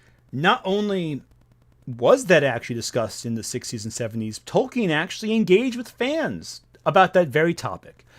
As mentioned in my video about work, again, I just cite that video. It's just cite myself. The video itself, as we discussed in the video, Tolkien was confronted by German fans of a certain political persuasion, arguing that the dwarves in the work were representatives of the Jewish people. As a result, Tolkien outright defended his dwarves, and rewrote them. Furthermore, in his letters, Tolkien described the orcs as being Mongolian in design. Mongolian. Poor Tolkien, literally rolling in his grave. And this is a professor? Dr. Onyeka Nubia, a historian and writer who leads the module, argues that Eastern races in the fictional realm of Middle-earth are depicted as evil, while fairer-skinned people of the West are shown as virtuous. In academia, decolonizing usually means... Oh yeah, there we go. So I actually have addressed what decolonizing means. We are experts now. Please, Professor, enlighten me, because I lack the culture. No, hang on. I don't hear denial, Metatron. I don't hear denial about what was written. I do not hear a denial. So, you read... Oh yeah, that's the argument is. You glossed over it. You read the article, you read the argument, and then you kind of ignored it. Interesting. Okay. Cultural relevance to see an African when I look at this. Doctor. It adds that Tolkien's treatment of the fictional races shares in a tradition of anti-African antipathy, in which people from Africa are painted as the natural enemy of the white man.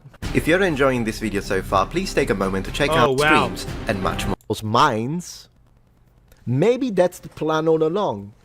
Maybe they want to be so insufferable and obnoxious and condescending that some of the extreme people on a certain side might end up thinking, you know what, I think he's right, they absolutely are orcs. Maybe so that then they can be like, see, I'm the victim, help me. Metatron, are you a fucking idiot? Please, answer that question. Are you a moron? No, he's not. He's not a moron. No. He's manipulating you. Do not confuse the grift for idiocy, because he's not stupid. Let's not confuse that. He's employing a very simple tactic to pull the wool over your eyes if you're in his audience. And that is simply to say, he is refusing to engage in the argument. He's not an idiot. He's actually far more clever than you think, because he's not actually addressing anything. He is distracting the audience by creating a substitute argument in its place. Notice how he did not actually rebut anything the course actually teaches. The course says that figures from the East are depicted as the monsters. He never said they weren't. He argues that it's contributing to African anti-African antipathy. He never says it doesn't. He says, look at the orcs in the movies. They're not black. And he stops there. That is not stupidity. That is manipulation. That is lying to his audience. That is to point to the article, read it all in its entirety, and say, oh, well, actually, I'm going to change gears slightly. To argue something slightly different is what we call the straw man argument. Metatron is constructing an entire argument of straw and pretending it's the argument that the professor made, all while being outraged at how angry he is that this professor painted this argument of straw that he has created himself. He does not engage with what the professor is saying at all. Maybe that's the plan. I don't know. Coming from someone who clearly considers the white man their natural enemy. Isn't it fascinating? He didn't say that either, actually. Listen, Metatron, do you know about something called, I'm not sure if you've ever heard about this point, African colonialism? You ever hear about that?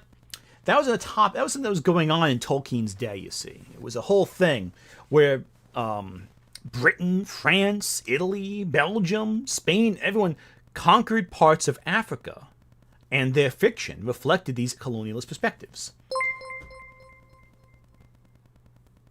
At the Waverunner super chatted $5. He's also implying that critiquing Lord of the Rings like this means they want to censor it. Equating critical thinking with censorship. Exactly true. That by saying your work is worth criticizing, they're trying to censor it. That's not the case. No one's canceling Tolkien. Very far from that, as a matter of fact. And at no point do they ever say that Tolkien is being censored. Just that basic, low-tier criticisms are being levied at the work. Let's keep going. The module also examines racial issues in The Lion, The Witch, and The Wardrobe, the Calormen in C.S. Lewis fantasy novel. So they have a problem with everything. They have a problem with if you have ever written anything, it's about how you hate them. You gonna read the rest of the sentence then, Metatron? No matter what you wrote. But I talk about the cloud people. Let's take a look at the Calormen for a second there, shall we? Just what they're criticizing. Now, it's been a while since I've read Narnia, but I'm pretty sure I recall these. Ah, yes! Let's take a look right here, shall we? There you go. Alright, the Calormen. Semi-arid climate, most notable being the volcano, the Calormen's east, sprite of Calormen, society. This complex Byzantine, deeply class-conscious, divided into rigid hereditary caste system. Top of the caste system is the royal family, the emperor called the Tisroc, the Tarkans, my mass. So, militaristic and imperialistic, its foundational legends and stories are centered around the battlefield courage, martial victories, glorification of war, and military leaders. Calormen is expansionist empire, which is maintained with uneasy peace with surrounding countries. Economy seems to be mercantilism, built on both slave labor and exploitation of propertyless persons, especially commoners. Hatred for the Narnians. The Narnians referred to as accursed but beautiful. The gods have withheld from the barbarians the light of discretion.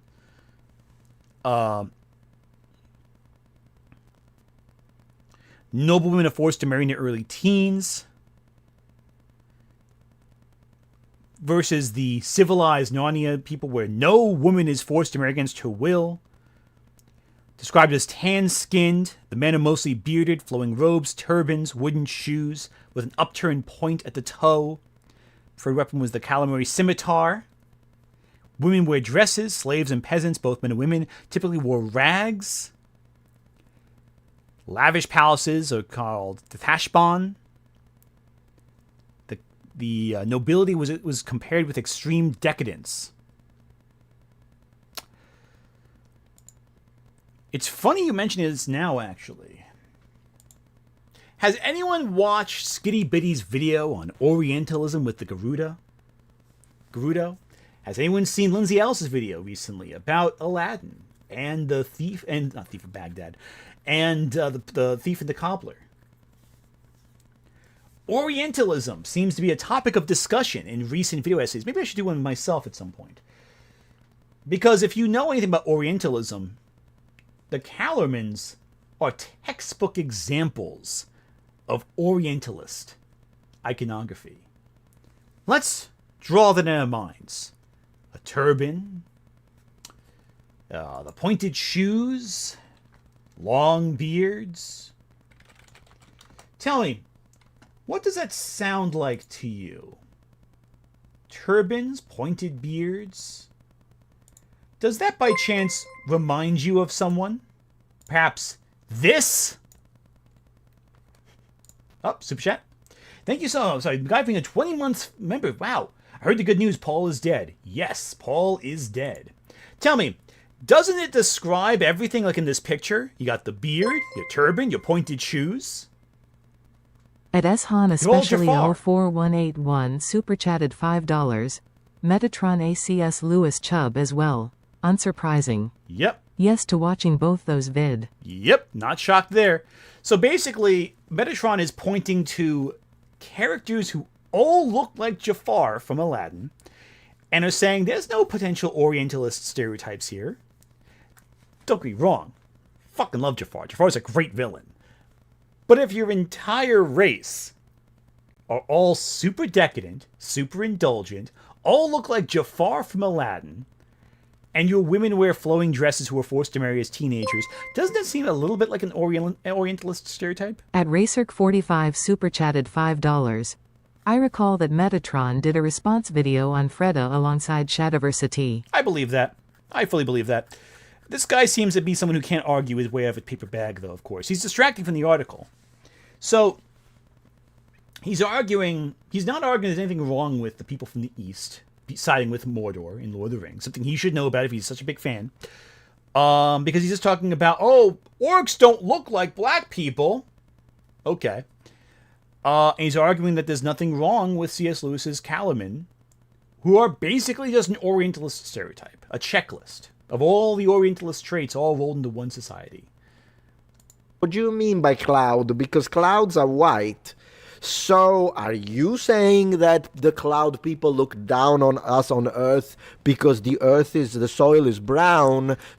He's a straw man argument. He can't actually address the points being discussed. He has to say, well, what about if we made a society of people who look down on everyone else and said they must be a fucking white people? It's bullshit. The problem is he's divorcing the argument from its actual points. He is constructing his own little bullshit argument around actually addressing the points focused on. This is beyond stupid. So you're trying to say... And yeah, clouds can be gray and black. Thank you, chat, for pointing that one out. So even Metatron's own stupid example is, in fact, pretty stupid. Say that white supremacy, this is the kind of, literally, that's how it is. Fantasy novels have long been some of the exhibiting Oriental stereotypes. They're using a swear word. They are described as cruel people with long beards. Not the long beards and orange-colored turbans. Well, one might say this is Trump derangement syndrome at this point then. Why did you specify orange? Also, I would like to underline the idea that they have the sum of the violent, conquering races in Middle-earth are wearing turbans.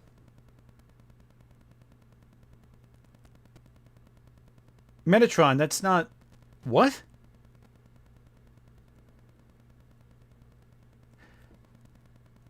Metatron, do you not know they're not talking about Lord of the Rings in this paragraph? Hang on, I must have misheard that. Hang on a second, let's listen again. There's no way he's that stupid. To specify orange. Also, I would like to underline the idea that they have the sum of the violent, conquering races in Middle-earth are wearing turbans is perfectly apt because you know who did. At Concerningly Wise Alligator super chatted $4.58. He didn't watch the Narnia movies, so he's talking about anything but that. It seems that way. Hang on, let's see the rest of this. Colonization, enslavement, conquest by the sword. The Muslims did, historically. For some reasons, the decolonizing, however, doesn't seem to matter. A student... He just thought the Calamans came from fucking Middle-earth.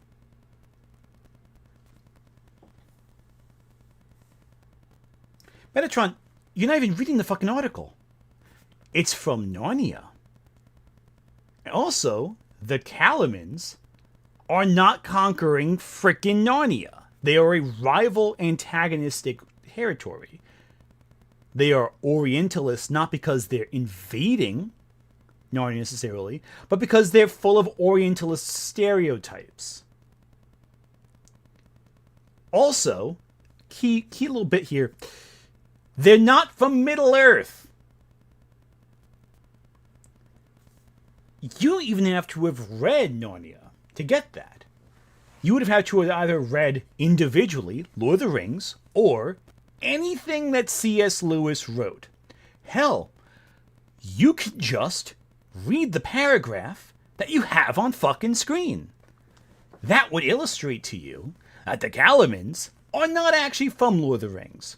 And in fact, if you hear and read this part and confuse the Calamans for any society like the Easterlings in Lord of the Rings, right there, that tells me that despite you insisting, I read all the modules, I watched all the movies, you don't actually know what the fuck you're talking about. This is something that you seem to be arguing. You know so in depth.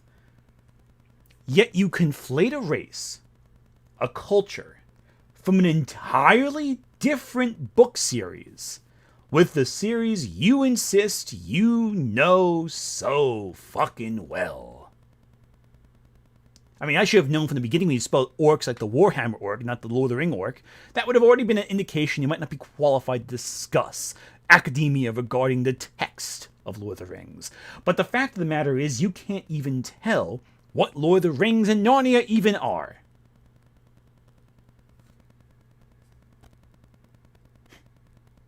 In case you didn't know, C.S. Lewis and Tolkien were two different people.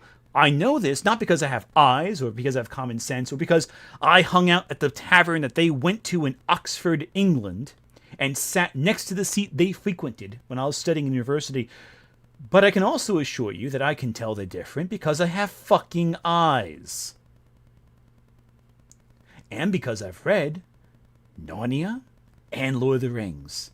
It's shocking when you read books, you can actually determine that they're written by different people. When you open up the title page, you look under the title, under that word, that big complex Oxford English word by, and see what name is written in the context of the page. Shockingly, if you actually operate with a brainstem that functions more than that of a clinically dead person, you may actually be able to understand the difference between Narnia and Lord of the Rings. Of the course in not imagine the students who are paying. Luckily it's not in America, so maybe the debt is not the same, but can you imagine like a student going there to learn and he's gotta listen to this nonsense for, I think it's more concerning when you don't know the difference between Narnia and Lord of the Rings, but what the fuck do I know? like, I don't know, how long would it be? 30, 50 hours course, 100 hours, and then they have to take the test and say, yeah, the white man. Students of the course in Nottingham will also learn to repopulate the canon of British myth and legend. Could I know what repopulate means? Because, I mean, if it's British myth and legends, shouldn't they be from, you know, Britain? Or, you see, Dr. Nubia is an occasional contributor to the BBC. Now I see they're forming these alliances with the BBC. Strange leading with that, and not the fact that he wrote 3 books as a PhD, and, well, his PhD for the doctor in his name. I guess I'll give him that. See, holy moly. Provided articles saying medieval England had diverse populations and Africans lived there. That's another thing, by the way. They really need to make their mind, because I thought the white man hated them. So how is it that then they try to create this fantasy land where medieval England was full of black people and they all loved each other? They've been here since the very beginning, and they not only that, but they were in positions of power. Well, he never said that. Listen, I don't know if you know this or not. You can live in a culture and not have positions of power in it. At Mark Reed's BO Super Chatted $2.65. It's studying the novels in historical context. Exactly. That's all it's doing. It's examining it's conflating not just the novels, but also the authors in their historical context. That's an important distinction as well, because these authors existed in periods of history where colonialism was normalized. In fact, it was encouraged. Tolkien was alive around the time Rudyard Kipling wrote The White Man's Burden. Actually, let me make sure let me confirm that before I say it for sure. The White Man's Burden, that was published, what year was that published? In 1899. Okay. J.R. Tolkien was born 1892. Okay, so he was about 7 when The White Man's Burden was published by Rudyard Kipling. In this situation, you'd have to be pretty foolhardy to argue that, you know, that couldn't be an influence on his writing. Growing up with Rudyard Kipling's work. South Africa was alive. Yeah, South Africa was still a colony of Britain in Tolkien for most of Tolkien's life. And undeniably you would know this because most of the colonies were lost by Britain following the end of World War II, and Tolkien's Hobbit was published prior to the events of World War II. But then how are they oppressed? Professor Nubia, you really need to make your mind, because your two statements are mutually exclusive. Either What two statements? Europe, England, medieval England have been so unfair against your people that it's unbelievable, and so we need to change that and promote a much more inclusive environment where black people can thrive. Or, you know, we've always been here and we have helped build this country, and in fact black people and intermarrying with white people, and we all loved each other, and if anything, white people put black people in positions of power because they respected black women so much that we knelt, we bent the knee, and the medieval knights were gay, among other things, that this was encouraged. Which one is it? You can't. Metatron, you didn't know what this fucking argument is. Metatron, you don't know what he's fucking talking about. The idea that all you read was that he argues black people lived in England. He never said they were in position of power. He never said that anything about them. He just said they were in England. That's it. Everything else you're bringing up. You're creating this argument when no one in the article said what you're talking about. Now, I'm not going to assume that Metatron knows anything about Dr. Nubia's actual literature, because he didn't read it. He's talking entirely out of the depths of his rectum right now. The only black he sees is the tar erupting from out his bottom that he's rubbing on the screen right now. Through his words, through his mouth. Can't have book, because at that point you're not oppressed. You're not an oppressed class. You don't know what the fuck you're talking about, you fucking dumbass. At Jeff Pyatt 2K4 super chatted $2. I don't think Metatron has a point, just propaganda. Well, it's not just propaganda. What he's doing is he's creating a bullshit argument. And he's convincing his audience this is what they're saying. But he really has no idea what they're saying because he's reading a public article, one that does not say half of what he's talking about. You see, the Telegraph is very carefully phrasing it so they can only say exactly what is technically true. But they are framing it in a way to encourage its conservative audience to get angry. Metatron, however, is beholden to no journalistic integrity. Therefore, he can do this very, very careful thing called making shit up. Lying. In fact, he can lie based on nothing more than his feelings, his vibes in response to the articles. In short, he is being really dishonest. This dishonesty allows him to just say whatever he wants to his audience, who will unquestionably believe how Metatron interprets it. But then again, he's also doing a very bad job at it, because any dumbass can just go 5 seconds before and read what it says. I repeat, Dr. Nubia, an occasional contributor to BBC, provided articles saying medieval England had diverse populations and Africans lived there. But ethnic chauvinism was evident in literature, including Milton's Paradise Lost, and the tradition persisted in the works of Tolkien and Lewis. Simple. Direct. He said that people lived there, but the literature had racist implications. Simple. Is it so ridiculous to believe that John Milton, Tolkien, and C.S. Lewis did not have the most progressive beliefs about race by a 21st century standards? Is that so shocking? Is that so controversial that old white people from hundreds of At years ago Eshan weren't especially exactly anti-racist. 04181 super chatted $5. Metatron is giving bullshit shield to dumbfuck to hurt other and give him money. Exactly. That's all it is.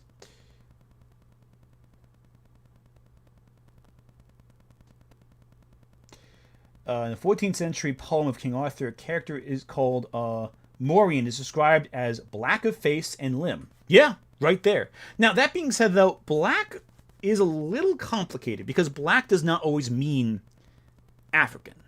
A great example of that is the recent controversy surrounding a 19th century text, you might have heard of it, called Wuthering Heights, where Heathcliff is described as dark-skinned.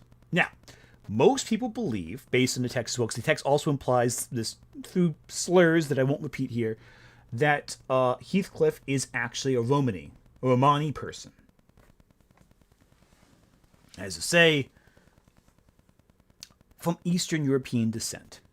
Dark skin was sometimes conflated with Eastern European. That is one of the complexities of this discussion, because it's not always clear if someone's talking about a black person or a Romani or Middle Eastern person. So that's worth discussing as well. Or Indian. That's a factor as well. Point is, a Morian is a Moor. Yeah, oh yeah, Morian's a Moor. There we go. In fact, you go back to Shakespeare, you have Aaron the Moor. You have Othello, who are also described as dark-skinned and of wild hair. They describe them, I think, specifically. In fact, one key plot point in Titus Andronicus is that Aaron the Moor has a baby with the Queen of the Goths, who is married to the Roman Emperor at that point. And the fact that the baby is visibly not a white baby is kind of evidence that there was an affair being had. Therefore, in the era of Shakespeare, we have a literary example of black people existing. In fact, quite frankly, Metatron doesn't actually know what the argument is. Here's the thing, Metatron. If you're so confident that Dr. Nubia is wrong, if you're watching, which I give you credit if you're watching this far in, read his book. You think he's wrong? Actually read his book. Read the arguments presented in its entirety. Read the history. Read his evidence. If you're so confident in your conclusion, read what he says in its entirety. Not for a video. You can summarize it later and people can fact check you. If you think your argument is stronger than his, prove it. Tangibly. Go through the work, bit by bit, and counter his arguments. If you can. But you can't. Because you can't read anything. At least not thoroughly. You've demonstrated already that you can't read this article, and this article has less than 800 words in it. You can't even be trusted to properly understand and comprehend and communicate what an 800-word article says. You can't even be trusted to communicate properly what the paragraph you're reading at any given moment accurately says, based on this video. Let's watch another video of his. I think we got the point. At Millennium Storyteller super chatted $5. I used to like Metatron's history videos, but he really has gone down the political rabbit hole. Yeah, oh yeah, he definitely has. Let's try to understand this.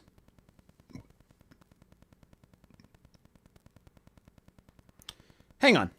Wait a second. So we have here Lord of the Rings is racist, that's bad.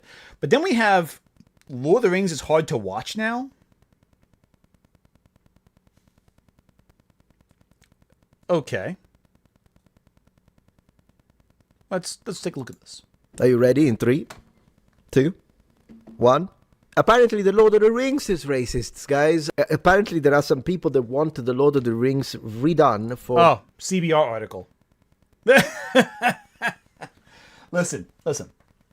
I have written for CBR. I have hundreds of articles for CBR. You're not going to see me defend it. Who wrote this? Alex, I don't know the guy. Okay. 8 reasons why Lord of the Rings is problematic. So let's talk about this real quick. I have written for CBR, and I have many criticisms of CBR. Many, many, many criticisms of them. And I don't plan on writing from them ever again, so I don't give a shit if I have to actually criticize them. There was a recent video about from the Blurred Without Fear, for example. Great channel, watch Blurred Without Fear. Talking about how a lot of mainstream publishers and mainstream people on YouTube, a lot of discussion about black indie comics. Comics don't get marketed enough. And while YouTubers can do their part, there's always the uphill battle against the marketing machine of the big two, that being Marvel and DC. Well, I pointed out that on CPR, when I vote for them, I would often pitch discussing black indie comics. And sometimes I get a chance to write about it. One of my most successful articles on the website was actually an article about a black anime studio. That being said, whenever I'd pitch an article about a indie black comic, it would get rejected because it wouldn't get enough clicks. And in fairness, there's a point to be made. There isn't a huge audience for clickbait about indie comics in general, especially black indie comics, who usually have a very niche audience. I think it's ethically fucked up. I think ethically we should do a part as a comic book publishing site to promote independent comics. And we should find a way to make it interesting to an audience. The problem is that's not the case. Who will win a stupid person to debate contest? Metatron or Backseater? Backseater's dumb. That's different. Backseater's actually a moron. Metatron is not as stupid as he wants you to think.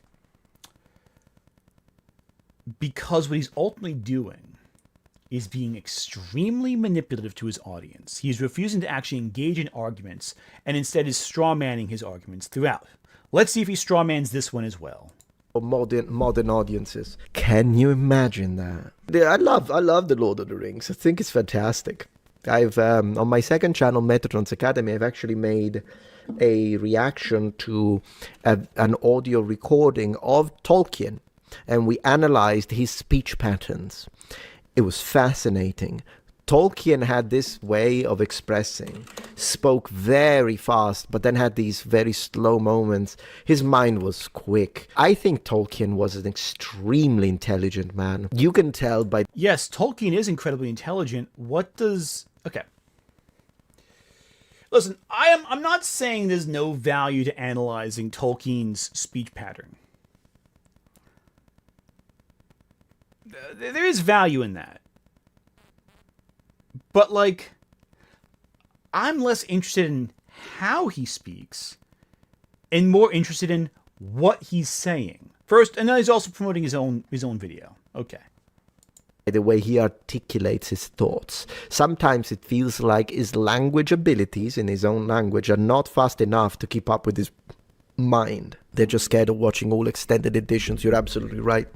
8 reasons. It's without an apostrophe. We're not starting well, are we? Tough. Yeah, the apostrophe bugs me too. I'll give Metatron that. That's a fair point. Watch the Lord of the Rings trilogy today. Let's have a look. Maybe I'm overreacting, guys. Maybe the reasons are legit. Let's see.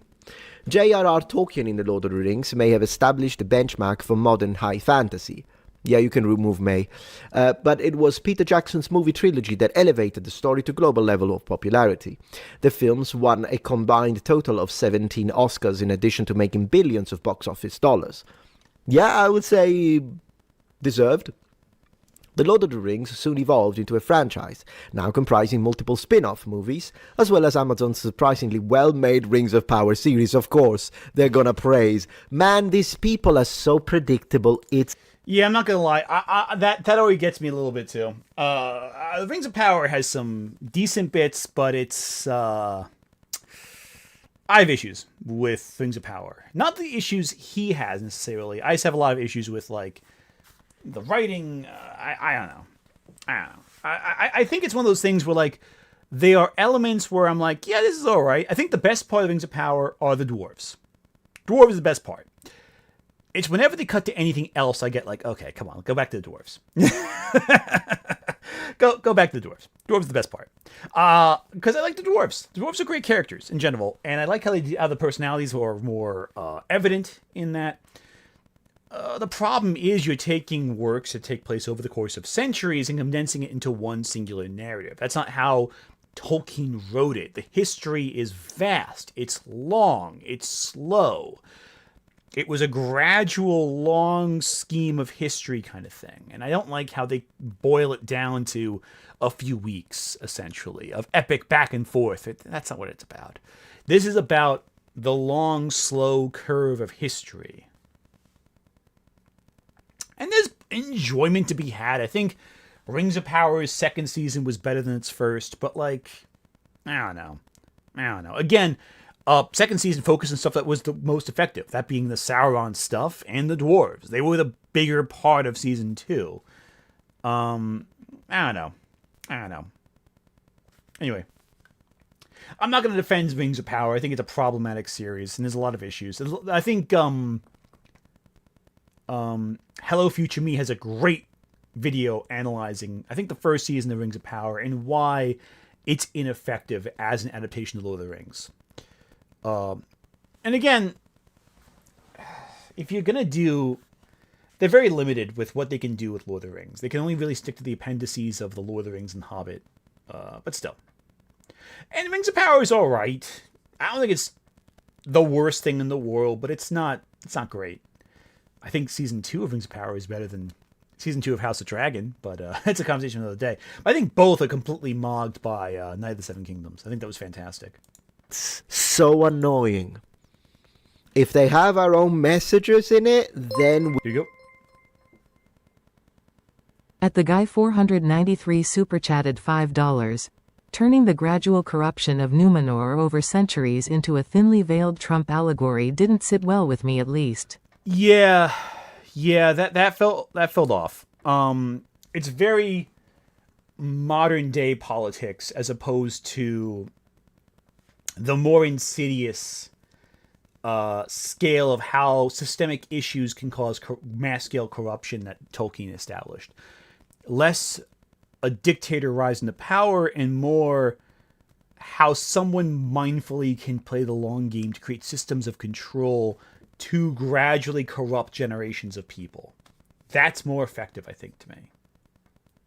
Ralph Bakshi was fantastic too, but different. We praise it. If it doesn't, then we say it's bad. No critical thinking, no journalism, no review integrity, nothing. That being said, the original film trilogy was created in the early 2000s. Oh, the Dark Ages, pre-Paleolithic period, Pleistocene. Is that how you pronounce it? The Pleistocene, Mesolithic. What were they doing? And has aged somewhat in comparison to the visual scope available to current cinema. I disagree entirely with that article. I think they're wrong.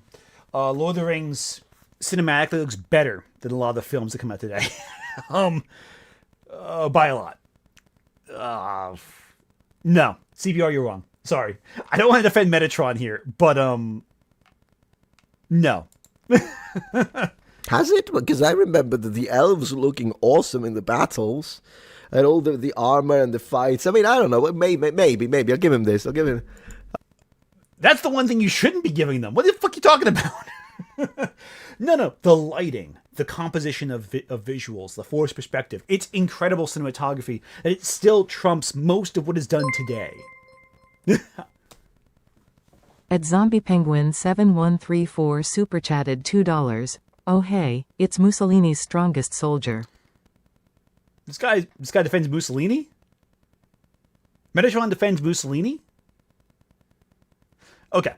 Let me tell you about the history of the Italian people. The Italians did elect Mussolini, and many did revere him.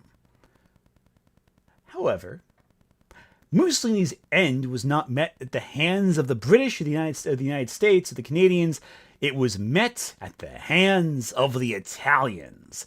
The Italians, pissed off at how Mussolini had ruined their lives and allowed the Nazis to invade Italy, dragged his dead body through the streets of Italy after executing his fleeing person. And they spat at him, and they threw shoes at him, and they dumped rotten eggs on him. He isn't Italian, he's Sicilian. Oh, there you go then. Oh my goodness, that's the problem, isn't it? My family was from Naples, and Calabria too, but Naples all the same. They had a very different perspective of Mussolini in Naples. So I digress. I'll give him that one. Although the Lord of the Rings remains... He's Tuscan and Sicilian. Okay, and again, I'm not going to blame someone for being Sicilian. It's not their fault their family wasn't born in Italy. That's the thing with Italians. The huge thing with Italians in Sicily. It's a whole thing. Actually, what's really funny is... Actually, if he's Sicilian, everything he just said about England was really fucking funny.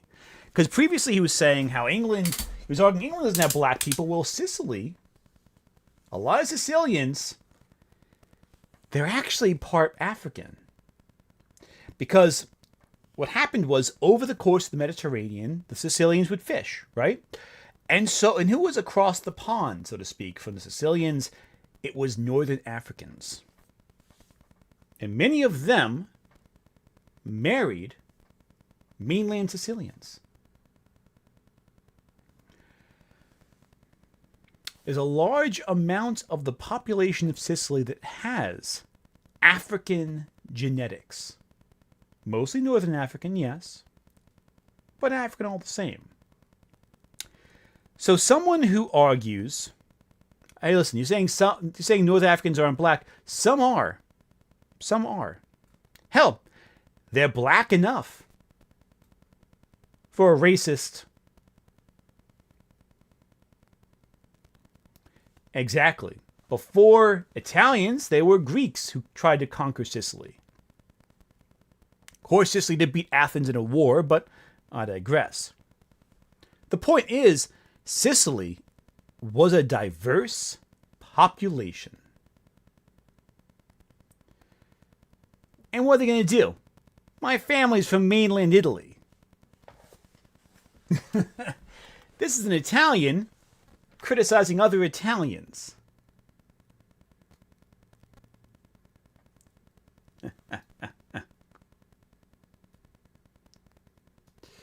Exactly. And Calabria, too. Naples and Calabria. Those are the two regions of Italy my family primarily comes from. Which means we're the toe kicking Sicily off the rest of Italy. At user_225_CCC super chatted $1.99. Live action Moana looks absolutely awful on God. Yeah, and actually, Moana is a great example as to why Lord of the Rings looks so good. Lighting, compositing, integration of special effects was done with more care in Lord of the Rings and less care in the modern era. Case in point, Moana. At user_225_CCC super chatted $1.99. Ant has ancestral ties to Tony Soprano. I mean, hell, I lived with a film Sopranos, so there you go. People bump into Sopranos At actors all the time. Noah super chatted $10. Metatron is Sicilian, but moved to the US in 2019. Oh, okay. Initially started looking at him after being suggested in November of last year for his Odyssey takes, and also cause I actually know history, unlike him. Seems about right. Oddly know everyone. Yeah, he is not the most knowledgeable person, I'll put you that way. One of the most popular fantasy movie franchises of all time. Franchises of all time. There are a few notable issues with the trilogy. All right, let's go. What are these issues? Let's see what's annoying. That 100% they're gonna make it racial. 100% they're gonna make it racial. They're gonna make it about women. So there isn't an empowered black woman. There are too many white people. It's gonna be like this. You know it's gonna be like this, right? I don't know. Maybe I'm wrong. Maybe not enough gay. That's what it's gonna be. There's no transgender. 100% that's what it's going to be. That's not to say that the series isn't worth watching. M-O-N-A On the contrary, it's more about highlighting some of the biggest reasons that make The Lord of the Rings a tougher watch than it was 2 decades ago. I don't want to defend Metatron. Okay. But I'm probably Problem gonna number speak about 1, this The Lord of the Rings movies excluded many important story elements. stuff. Tom Bombadil. Well, maybe this one. The Lord of the Rings was supposed to whittle 1,000 densely written pages down to 3 movies, a Herculean undertaking that became a monumental achievement. In this regard, Peter Jackson did a spectacular job of... This is the big issue with the film trilogy. As an adaptation, it does cut out Tom Bombadil. It does cut out the whole final arc of the books. Changed a few things. Densing the story without straying too far from the main plotline. Agreed.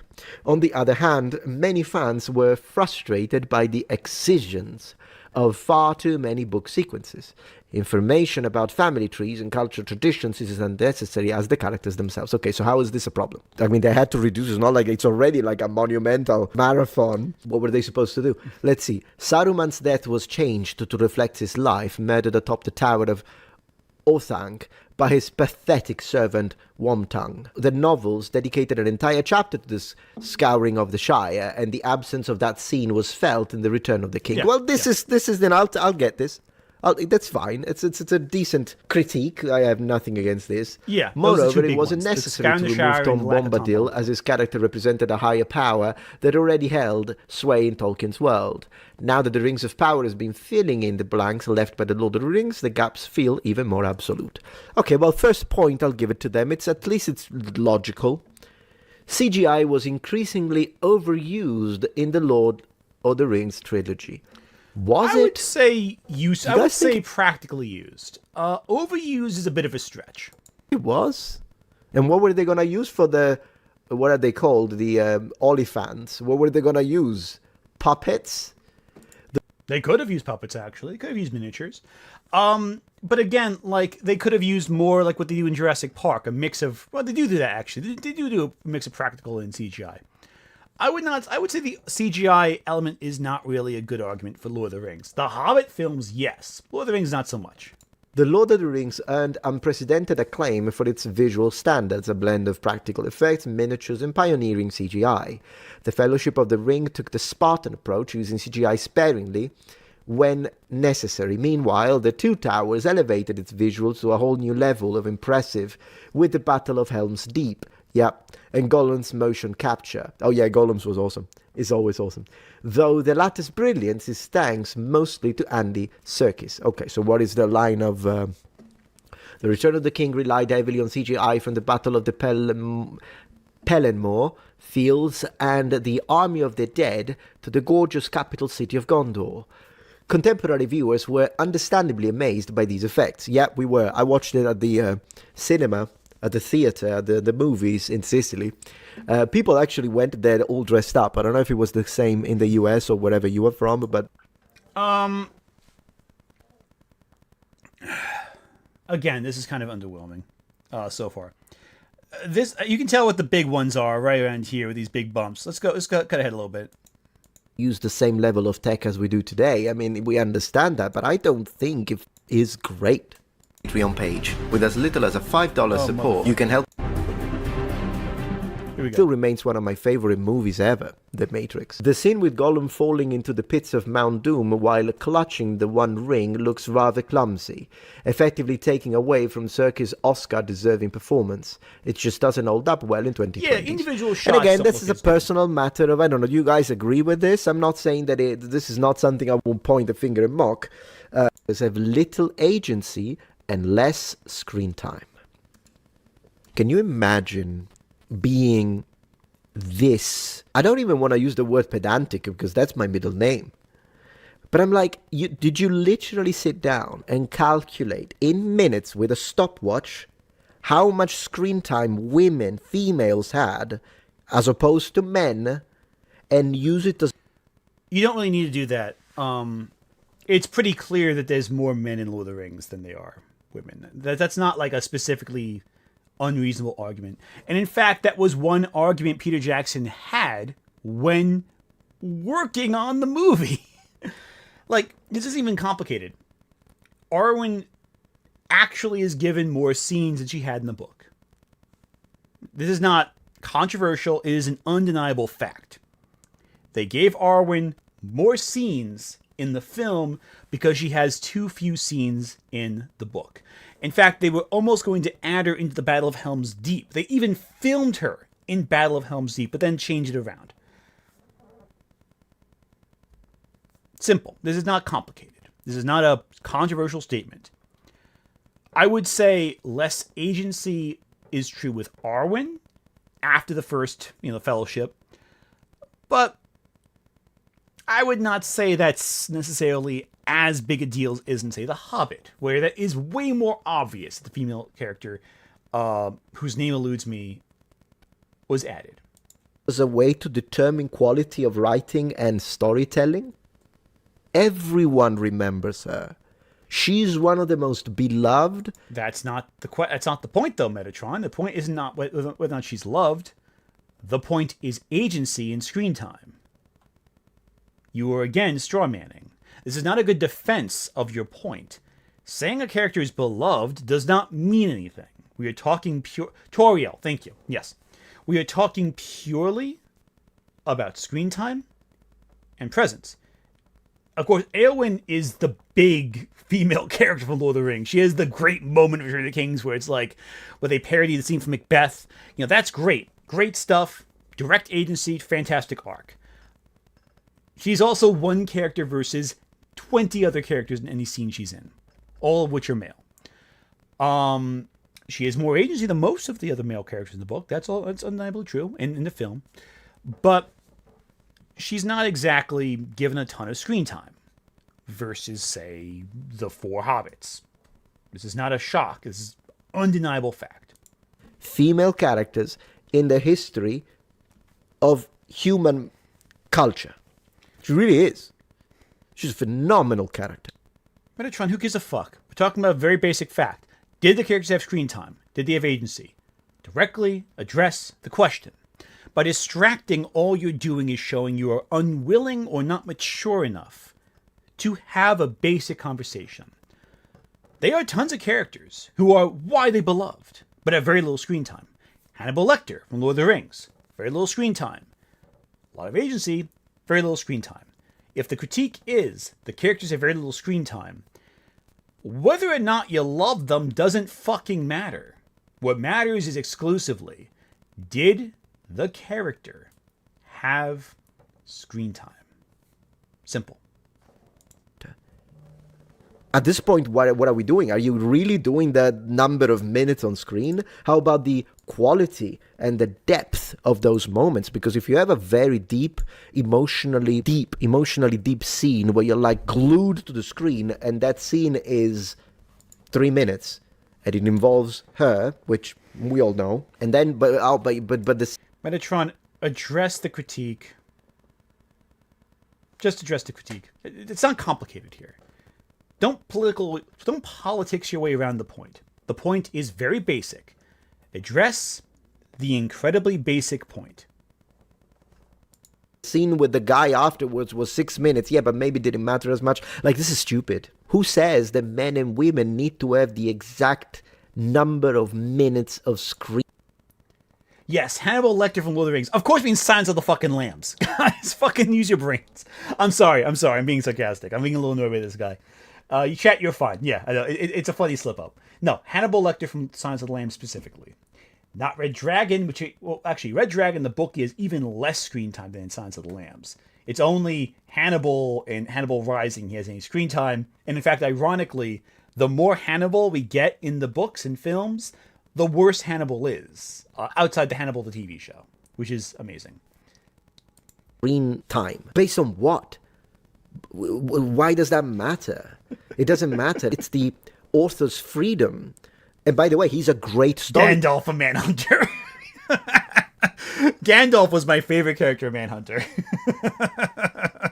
The TV show was dope, I agree. That was a fantastic show. Chat, you're great. Hella Tolkien, so I say that whatever he did it right. J.R.R. Tolkien filled his work with both male and female characters, but that's not enough. That's not enough. That's the thing with people like this. It's not. Just address the fucking point, man. Just read the fucking article first. Never enough.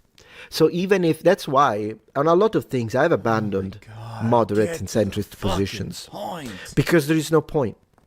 I've seen this happen a lot, and today we might talk about him at one point, but I've seen this happen a lot with the likes of Piers Morgan. When you watch those interviews, and then you see that he's trying to be moderate, he's trying to be centrist, he's trying to be fair. And the radicals hate him anyways. They call him all of the different things. Like I remember... No one gives a fuck about Piers Morgan. Finish the fucking sentence before you talk, all right? let them say their point before you respond to it. At Eustace Giwo super chatted $10. My biggest issue with the lot are films? They simplified some on the characters and their relationships. Most notably, Faramir and Denethor, Gimli and Legolas, and Frodo, Sam, and Gollum. Agreed. Absolutely agreed. There's a lot of oversimplification that is present. Gimli and Legolas's relationship completely changes. They also get rid of a lot of element. One issue I have also with Lord of the Rings, the film, is that they embody a more modern perspective of masculinity and draw away from the masculinity that Tolkien embodied in his works. Because a lot of the men in Lord of the Rings, the novel, are very affectionate. They are unafraid to show their emotion and say what they feel. Whereas in Lord of the Rings, they're a little more stoic. And that's fine. It works for the film. But I do kind of wish we had on screen more of the affection the characters share for each other. They're unafraid to show. I feel that's a bit of a weakness in the films. But again, this is minor criticism. The film's fantastic. They're amazing movies. They're some of the best. And again, they still carry a lot of what they do in the books on film. But there's less overt affection between men. And I think it's very positive to have that kind of intermale relationship where it's like very positive, very warm, and very welcoming. That's platonic. It's not romantic, necessarily. Outside of Sam and Frodo, I think. But again, it's very, very affectionate, and it's good. This interview where he was like saying all of these things where he's like, no, of course, I think transgender people, if you're an adult, you can do whatever you want. It's your choice, and that's your life, and I would respect that. And then he put a but. Which Metatron, what the fuck are you talking about? We're talking about Lord of the Rings and the female characters. Why are you going off on an anti-trans rant in the middle of a whatever? Was about the situation with sports. What? Okay, Metatron. You are like fucking John Goodman in The Big Lebowski, comparing everything to fucking Vietnam. What are we talking about here? We're talking about Lord of the Rings and the characters in Lord of the Rings. What does any of that have to do with trans women in sports? Jesus Christ, man. Which is absolutely, yeah, of course. But he did this enormous preamble where he agreed with so many things. And this transgender activist was like, well, that's transphobic. You're clearly transphobic. And he's like, oh, I'm transphobic. I just spent the last 5 minutes agreeing with you. It doesn't matter, because to the cultist mentality, it's all or nothing. So at this point, ditch it. He filled with both male and female characters, although men were often given the lion's share of the spotlight. One, not true. Second, yes, it's fucking true. What do you? How do you oppose that? Men are given the lion's share in Lord of the Rings. What the fuck are you talking about? Okay. Let's ask right here. How much of the first Fellowship of the Rings does Frodo have versus how much does Arwen have? At Strange_Trees super chatted $3.59. He gotta cram as many right-wing talking points in every minute as possible, lol. Exactly. But here's the thing. How many members of the Fellowship of the Ring are women? Right there. None. Exactly. So right there, the main 9 characters across the entire 3 films are all men. You have 3 main characters who are female. Galadriel, who really only majorly appears in one section of the story. Her voiceover is heard, but like she's only really in one small section of Fellowship. You have Arwen, who also really only appears in one small section of Fellowship and is referenced and kind of casually appears in the other 2 films very briefly. And you have Éowyn. Éowyn is the only character who appears in 2 films with a major overarching role in both, where she's an active presence in the narrative, and even then, that still means 2 of the 3 films. So right there, 3 characters, and 2 of them only have a real major role in specific segments, though they're felt throughout the whole film series. As opposed to the 9 male characters who are actively on screen throughout the entire trilogy. You would have to be the most deceitful liar to imply that women in Lord of the Rings have just as much screen time as the men. And not just a liar, but a bad liar. Because all anyone has to do is open their eyes and watch the movies to tell you are lying. At Zypher 8677 super chatted $2. Lord of Rings when 2 women talk. Where's Mama? Yeah, End. That's the only only scene where 2 women talk to each other, and even then, it's in response to something Gandalf's trying to point out to in Rohan. Oh, is it even 2 women? I don't even fucking know. Anyway, because I would argue she is one of the most important characters. Of course, Aragorn is the protagonist. Is that Aragorn is not the protagonist of Lord of the Rings. Frodo is the protagonist of Lord of the Rings. Aragorn is one of the central characters in the ensemble, but he is not the protagonist. that a cardinal sin, though? They hate the damsel in distress. They hate the classical storytelling, and that's why I am so happy. There are no damsels in distress in Lord of the Rings. What are you talking about? What? What does any of that have to do with anything we're talking about here? There are no damsels in distress in Lord of the Rings. Not a single one. What are you fucking talking about? Happy that A Knight of the Seven Kingdom, which brought back this eternal perspective, storytelling device, damsel in distress, honorable man, knight of value, defends the woman. They hate it. And I... What are you talking about? Everyone fucking loves Knight of the Seven Kingdoms. And it's one scene involving a damsel in distress in the middle of in the show, yeah. But like, that's fine. No one hates it. You're making up a straw man to get angry at. There are no damsels in distress in Lord of the Rings. A Knight of the Seven Kingdoms is a great story because it's a great story. And most importantly of all, A Knight of the Seven Kingdoms is based on a story by George R.R. Martin, who himself wrote multiple well-written female characters. So again, your argument is that there is one damsel in distress in an entire series focused on women having powerful roles despite existing in a patriarchal society. What are we talking about here? At Maryland 614 super chatted $2. Metatron got Milady vibes. Oh yeah, exactly. Oof. Oh yeah. Like here's the thing. It's one thing if we're talking about a work that focuses on something. But this is like stupid. This is authentically dumb. Like really dumb. I'm wondering if he's even seen the movies at this point. Like, yeah, he knows facts, he knows basic details, but like, did he absorb it? Like, what are we talking about here? I love that went so well. This shouldn't have stopped him from granting his female characters more agency. You see, that's what they do. They want to control everything you do. They've been doing it in the gaming. The activist will literally come to your game and tell you, yes, but are you putting one person of every race? And are you making sure that they're all equally represented? Are you making... Metatron, do you know what agency means? It means the characters get to choose what happens next in their lives. It's not decided for them.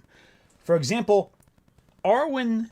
Now, here's one thing I disagree with CBR on. I think the women in Lord of the Rings have a lot of agency. Galadriel, Arwen, and Arwen. I'm mangling their names together now. Wow. They all have agency in their story. They all act according to what they want and desire. And their actions do drive the narrative. So, in my opinion, CBR chose the wrong phrasing. They have agency. Screen time is the bigger point here. But you see, here's the thing. I just argued against CBR's statement just now, very directly. I say, oh, they have agency.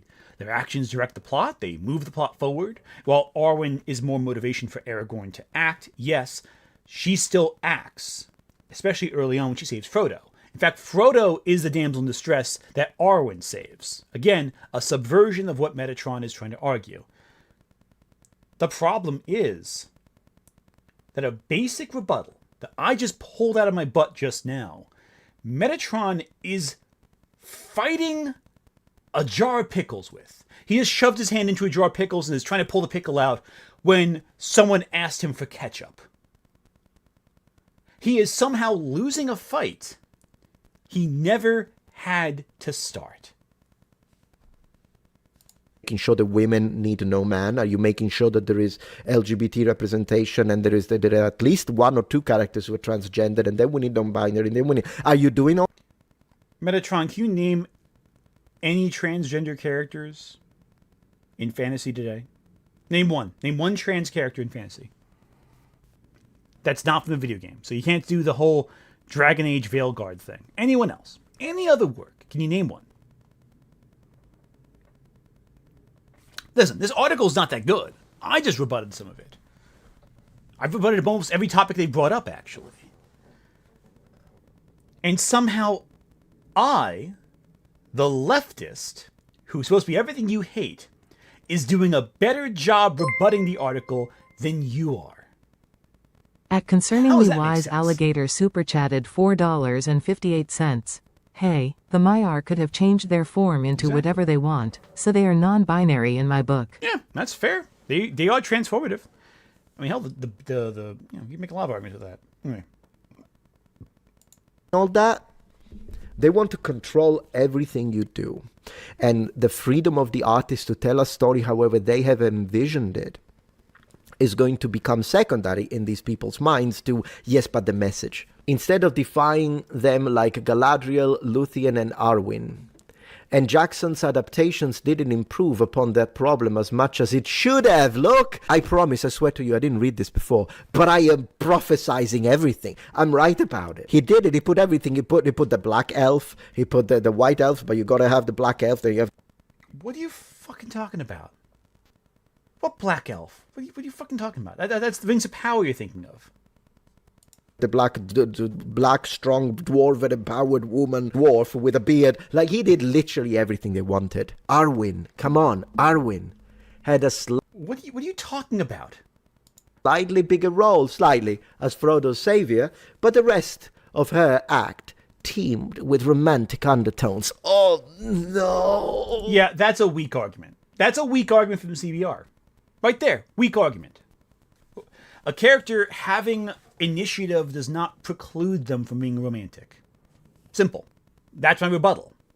Direct, to the point, simple. Let's see how Metatron responds. Are you talking about heterosexual breeders? How could they? Galadriel is a symbol of noble femininity and a necessary pedestal for women who have shaped the world with their ferocious natures. Given, I do believe that to give her...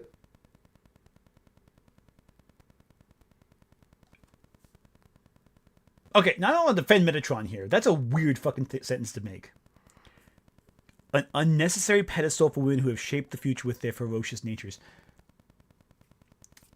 How is that establishing screen time or initiative? Like how is that? That's a weird response. To grant her something, whoever is writing this, ferocious is indeed the adjective I will use to describe a lot of these liberal feminists. They're always angered and hate men. Yes. I'm not going to lie, this article does read like AI. That's something else I'm aware of, too. I know CBR has been employing AI writers more often than not, but that reads like an AI line, because it doesn't make any sense. It doesn't make logical sense. That phrasing, that sentence is illogical. Their ferocious natures. What does that mean? An unnecessary pedestal. What does it mean by unnecessary? What does that mean? What does that language mean? So, ferocious is correct. Women who have shaped the world. What world are we talking about? Because if you're talking about the world of Middle-earth, you don't know that. The author does, because he made it. And if you're talking about our world, then I'm going to say your vision of our history is more fantasy than The Lord of the Rings. What a condescending statement to make. Why is he going for condescending and not like the fact the sentence makes no sense? Like, here's the thing. I'm not arguing the sentence is good. It sucks. But like, he's missing the easy victory here. This is an easy touchdown for him right now. This paragraph sucks. This is a terrible argument. All the article had to say was, hey, these characters have limited screen time. Peter Jackson did make efforts to expand their roles, but maybe he could have done more. Simple argument, you know? Inoffensive, basic, direct. The way it's written is very, very odd to me as someone who's written articles like this. It doesn't read as logical. It reads as either someone really overstepped their lines as an editor and rewrote sentences and made no sense, didn't really think about how they all fit together, or it was written by an AI and no one took a second look at it. This reads like an AI article. It does not make fucking sense. It is incoherent and illogical, and I have to think, what does this sentence mean? It's a bad sentence. If I, reading it, have to go, I don't understand what you're trying to say, you failed writing it, because it's not clear. Basic. Simple. Metatron is bending himself into pretzel knots to defend this, to argue this article, when a basic, what are you fucking talking about, does all the hard lifting for you. Oh, the ferocious nature of women. Strong, independent. Eowyn's victory over the Witch King of Angmar is directly connected to her gender, is it? Implying that any woman could have killed the overpowered villain. The women in The Lord of the Rings have been relegated to secondary roles as supporters, wives, and lovers. Yeah, and the queen, and the freaking queen. How is that a secondary role? The freaking... Which one? Which one's the queen, by the way? Which one are you talking about? Queen. Even Eowyn falls into this trap with the unrequited love subplot. Yeah, how dare you? A weak argument. A weak argument, I think. I don't think it's effective as a statement. Implying that women can't have love and be, like, you know, effective characters, that I find a weak argument. Especially when we're talking about whether or not the characters have initiative. Whether they have authority over their own path. Makes no sense to me. I feel that's a weak argument. When a woman says you gotta love her. Anyways, let's go. Monocultural... Oh, it's gonna get worse, guys. Monoculturalism and racial stereotypes weren't handled well. Well, I do suppose that orcs shouldn't have been allowed in the Shires is indeed a position that... but yeah. They're talking about Easterlings, you dumbass. The Easterlings. Again, basic At shit. Eustace Giwo super chatted $5. Metatron staying on a cogent point without veering off into an unrelated conservative culture talking point within a minute? Mission impossible. I'm very stunned. Like, here's the thing. Like, I've listened to a lot of grifters react to shit before. I have. I listened to a lot of them for my channel. I am stunned at how little Metatron is actually talking about the details of the article. These should be easy field goals for him. But instead he's going off about Piers Morgan, talking about trans women in sports. Like, what are we talking about here? Did Piers Morgan cameo in Lord of the Rings? I just didn't see it. You know, was he one of the Easterlings in the background of Helm's Deep? Like it's all buzzwords. It's all nonsense. This is like the filling of bread. It's like getting a bunch of donut holes, and that's your fucking meal. That's your banquet. A bunch of donut holes with no substance to them. It's all different donut holes mismatched with different donuts attached to them. It's not an actual argument. It's incohesive. It's incoherent. The problem with this video is, frankly, that he's not very good at arguing a point. Racial stereotypes. I'm sorry, but what races are we talking about? Because as far as I know, elves don't exist, and neither... How can you say that with the image of the Easterlings right in front of you? It's the Easterlings, the race of humans that fought under Sauron. There is no way you are this dumb. You know this. You have to know this. I am in awe that someone can look at an image of the Easterlings under an article while arguing you are this expert on Tolkien and not know what he's talking about. Do you see any orcs on screen? Is that an image of anyone but Peter Jackson in dreadlocks?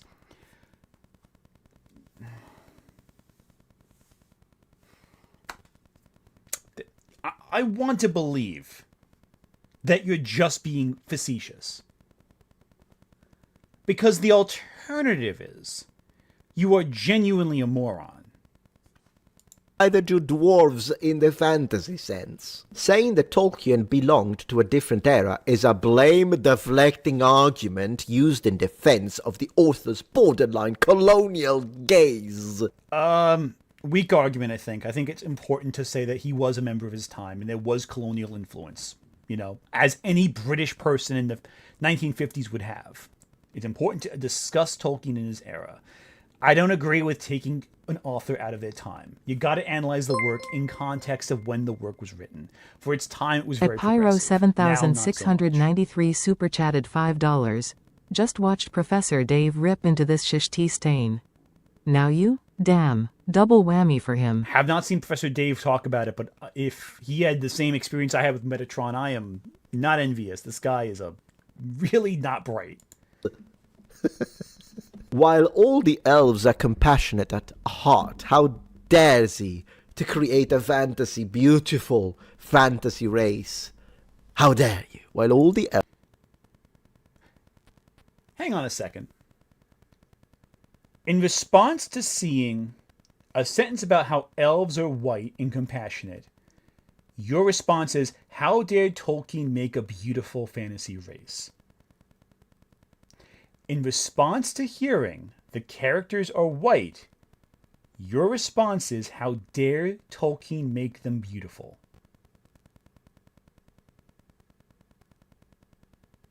Co-source of Umber. That might be the Umber. Yeah, that might be it too. My apologies there. But still, point it remains.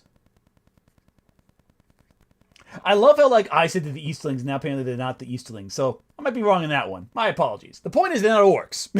You know what I'm saying?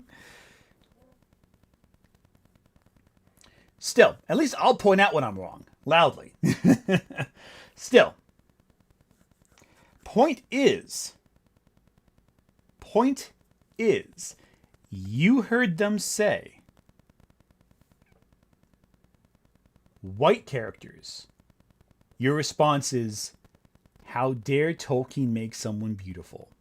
Does that imply, necessarily, I'm going to give the benefit of the doubt, maybe I'm reading too much into it, but it sounds to me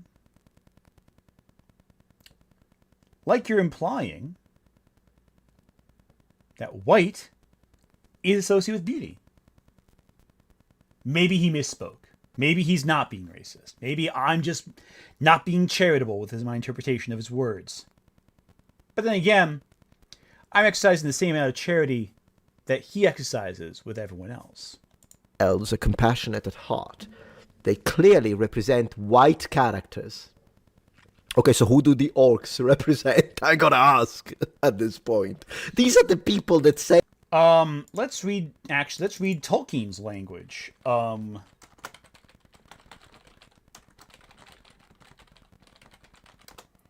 Let's read Tolkien's words for this one, shall we? Let's read Tolkien. Let's see what Tolkien said.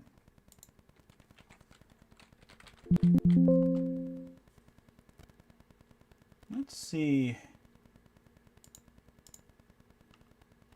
Let's see what Tolkien's words were in this one.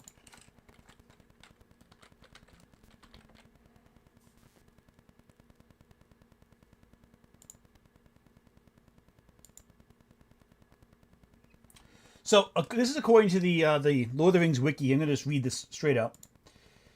In J.R.R. Tolkien's writing, orcs were cruel, sadistic, black-hearted, vicious, and hateful of most things, particularly those who were orderly and prosperous. They were short in stature, unless the Uruk-hai variety, and humanoid in shape.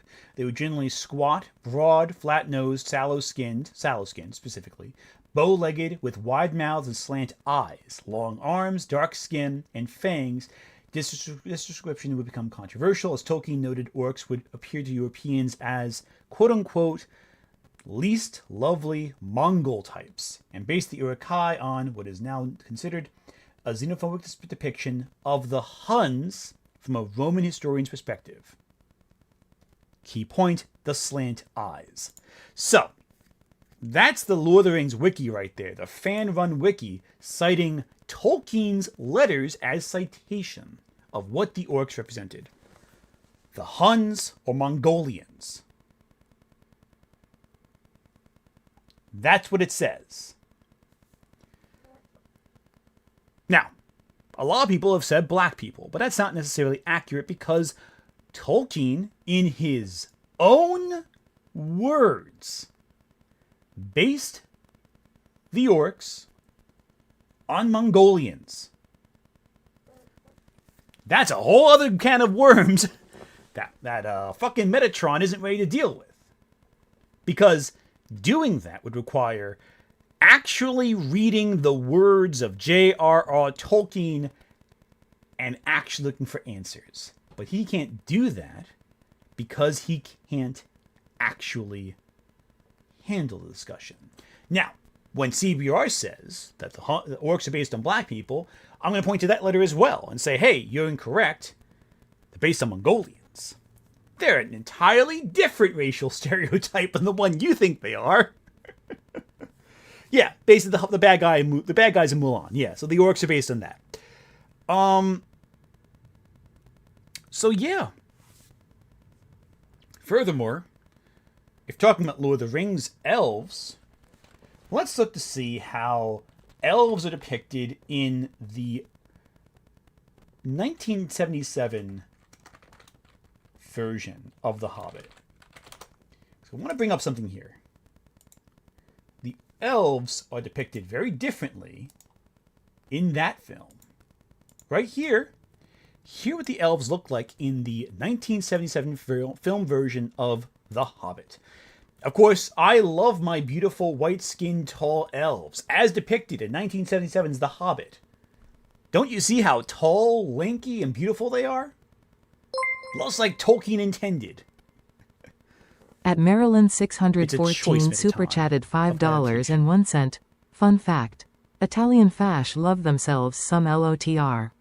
Albeit for shallow reasons, just like all other fascist groups. Just like Bursum and Vars Vickerson. He loved Lord of the Rings as well. At Zombie Penguin 7134 super chatted $2. Not just black people, Arabs as well. Well, that's more the human races that fight for Sauron. They're more inspired by the Middle Eastern Oriental stereotypes, for sure. Say these things, by the way, because in my entire life, I swear, this is the reason why I'm asking this. It's because there is this, I've got to go full screen for this. There is this D&D article that I read not so long ago that was saying that the original D&D creators were racist. And it was saying that, like, for instance, having a half... Gary Gygax said some racist stuff. Yeah. Vickerness, not Vickerson. I'm sorry. Vickerness. You know, Gary Gygax said some racist stuff in the past. Yeah, that's true. Elf, so having halves is racist, which I thought, that's weird, because I would have expected the most purist white supremacists at this point to think that way, but somehow they figured out a way to come to the conclusion that, oh, if you're half health, then you get some traits from the elves and some traits from the human. That's racist, because you're trying to say that one race is better at doing something than another race, and that's not real equity and equality. I'm not joking. So they literally ended up... So the argument was about bioessentialism, essentially. So you're talking... So, okay, he's deflecting here. He's talking about equity and diversity, but really what we're talking about is bioessentialism, which are two different topics. The idea that certain traits and temperaments are anchored to certain genetic traits. So he's talking about, oh no, equity and diversity in the workplace is not the same talking point as bioessentialism. That's a very different discussion there, Metatron. But I don't think you're able to have that discussion. Do I think that this is a talk of racism? Well, not necessarily, because with D&D race stats, usually the traits are physical. You know, like for example, elves have less strength than an orc, who has more muscle mass. Different discussion, you know? Those are physical traits. We're not talking about like different demographics of people, though. In D&D, a black person and a white person and an Asian person do not have different stats. They're all human basics. Bioessentialism is where it gets tricky, because you have the discussion. Usually with bioessentialism, you talk about whether a person is good or evil based on their traits, which D&D does not have. At W0Elfsbane391 super chatted $5. Metatron doesn't even know his name was Jolkian Tolkien. I fucking love that. So here's what gets tricky. Obviously, it's not really races. It's more like species in Lord of the Rings and in D&D. Orcs are a different species than elves. They don't even have similar origins remotely.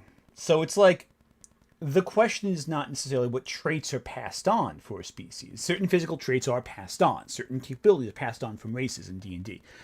The trick is whether or not an orc is inherently good or inherently bad based on their genetics. That's where things get trickier. So, I have no doubt he found an article that maybe confused and conflated bioessentialistic ideas with whether or not tall thing genetically likely to be taller, you know? It's when it becomes down to moralism that it becomes a different element. And furthermore, here's the most important thing about all this. Gary Gygax did not write Lord of the Rings. So, who gives a shit? We are talking specifically about Lord of the Rings, an adaptation of the novels of the same name, and not Dungeons and Dragons. I'm sorry, but your bullshit article you're badly explaining has no bearing on this discussion.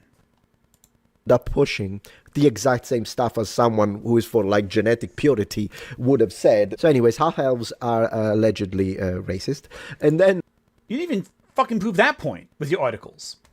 You know, even this society didn't even prove that. I remember that I was reading this stuff, and they were saying, plus it's obviously clear that white supremacists and racists identify orcs as sub-Saharan Africans. And I was like, who? You're sick in the head. One, I've never seen a sub-Saharan African with green skin. If you...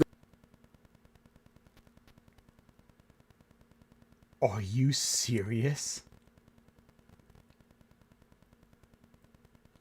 Are you for real? Buddy, I hate to fucking burst your bubble. None of the orcs in Lord of the Rings have green skin. That is a Warhammer and Warcraft thing. The orcs in Dungeons and Dragons don't have green skin. At least not until much later on. In Lord of the Rings, no green skin. That's a Warhammer and Warcraft edition. And even in fucking Warcraft, the orcs don't inherently have green skin. That is due to a curse. Are you for real? There is no way. There is no way. Hell, do you know what else is pretty remarkable? In first edition Dungeons and Dragons, the orcs have pig snouts. And that's why orcs in Japanese media look like pigs. Let me ask you this, Metatron. You don't know about Lord of the Rings. You haven't read the books. You don't know the orcs weren't green. Why should anyone take you as an expert of Lord of the Rings when you're getting basic shit wrong? Hell, even if all you've seen are the movies, none of the orcs in the film are green. Not a one. Not one orc in the film are green. There's black orcs, there's gray orcs, there's white orcs, there's mud-colored orcs, but not a single green one. Not one. There's a Harvey Weinstein orc, but not a single green orc in the entire fucking movie series. In any of them. At user_225_CCC super chatted $4.99. Bioessentialists will say different races are more intelligent, stronger, etc. than others, but they're too pussy to actually show what the hierarchy is. Exactly. Exactly correct. Exactly correct. Because that would require them committing to a point that could be argued against them, and they're too afraid to ever be argued against. You can point one to me, I would love it, because Point out a green orc in Lord of the Rings first, dipshit. I'm doing a photo shoot tomorrow. That would be amazing. I know, I have never in my entire life, and I played D&D for decades when it was cool, not with all of this nonsense now where, like, I can't even pronounce half the races. You can't pronounce tabax. Fucking tabax. Look at me now. Now I'm fucking it up. Tabaxi, right? Is it tabaxi? Did I say it? Tabaxi, right? Yeah, tabaxi. There we go. I don't know. I was second guessing myself there. I thought there was an R in there somewhere. Like, here's the problem. We are talking about Lord of the Rings. You got orcs, dwarves, elves, hobbits. Humans. Can you mispronounce any of those? The heck it's becoming now. I'm talking the real stuff. I'm talking like the red manual, then it went into the blue manual, which was expert, and then it went advanced D&D, and then it went to the green manual, companion. If you played Dungeons and Dragons back in first edition, you would know the orcs look like pigs. Teal. And they're not green. More than green, in fact. I'm talking the original stuff. Not the 70s, but the 80s version. No one ever... So they're not the original stuff. The original stuff was the 70s version. What the fuck are you talking about? did like, oh, orcs would be from Congo, right? No, who the heck thinks that way? Elves represent white people. Jesus Christ, my dude. Okay. I think I'm gonna have an aneurysm. We'll keep listening to this fucking guy. Okay. I think we have enough here, right? We can tell this guy's a moron. He doesn't know what he's talking about. He's conflating Dungeons and Dragons with fucking basic shit from other different things. He can't talk about the subject at hand. He keeps going off topic because he can't address basic rebuttals to basic bitch arguments. This CBR article should be the easiest home run he's ever been given. This is T-ball for him. The ball is set up on a stick right in front of him. All he has to do is whack it with his giant little Hasbro-style bat and walk to first base. Because none of the other players can get to the ball fast enough, even if he just taps it lightly. And somehow, he is striking out at T-ball. He is striking out at T-ball.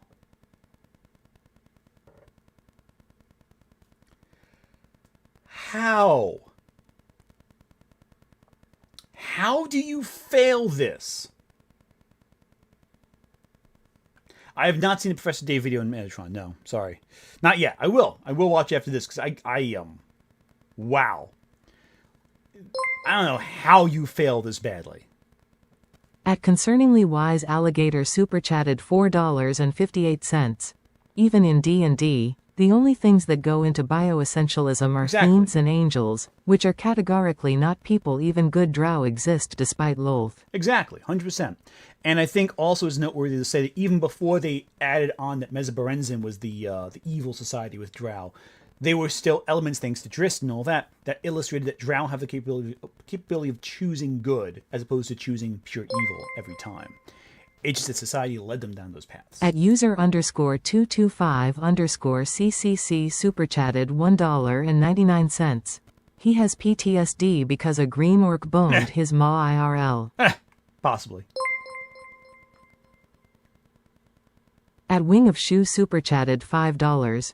Wasn't Aragon basically a Native American in the Bashi animated movie? Yes. The mouth of Saroon had an annoying squeaky voice too. Yeah, so Aragorn was designed after a Native American, I think Apache specifically, in the Ralph Bakshi Lord of the Rings.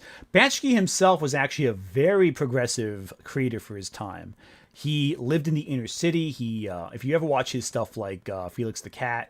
Felix the Cat? Yeah, Felix the Cat. No, is it Fritz the Cat or Felix the Cat? Felix the Cat's the... It's Fritz the Cat, right? Yeah, Fritz the Cat. I'm sorry. Fritz the Cat, not Felix the Cat. Felix the Cat's the other guy. Fritz the Cat. If you watch that, there's a lot of progressive elements in that film. Oh, yeah, no, yeah. Chat, make fun of me. It's all good. You got it. You have permission. I am not above criticism on this one. Yeah, Fritz the Cat's a weird movie. There's another one he did that's an adaptation of the same story that Song of the South is based on. Honestly, Bakski's a fascinating director. I don't always think he wasn't always right, but he is very interesting with his takes. Yeah, Coonskin, that's the one I'm thinking of. There we go. Yeah, that's a movie. That is the Briar Rabbit adaptation. That's a tricky movie to watch. I know Movies with Mark has a great review of it on his channel. It is a heavy movie if you ever want to see something really heavy counterculture that is aged difficultly. Going through all your videos. Oh, thank you so much. I'm so glad that you enjoy my stuff. I really appreciate that. Anyway, there's a lot of nothing is what it was, is the problem. Wizards. Yeah, I love the ending of Wizards. Like, oh, I have a magic spell. Shoots him with a gun. Great. Wizards is great. Definitely, I know that there is a lot of criticism of Wizards as like a movie that's not exactly that great in terms of plotting and all that, but it is a surreal experience. There's nothing quite like Wizards.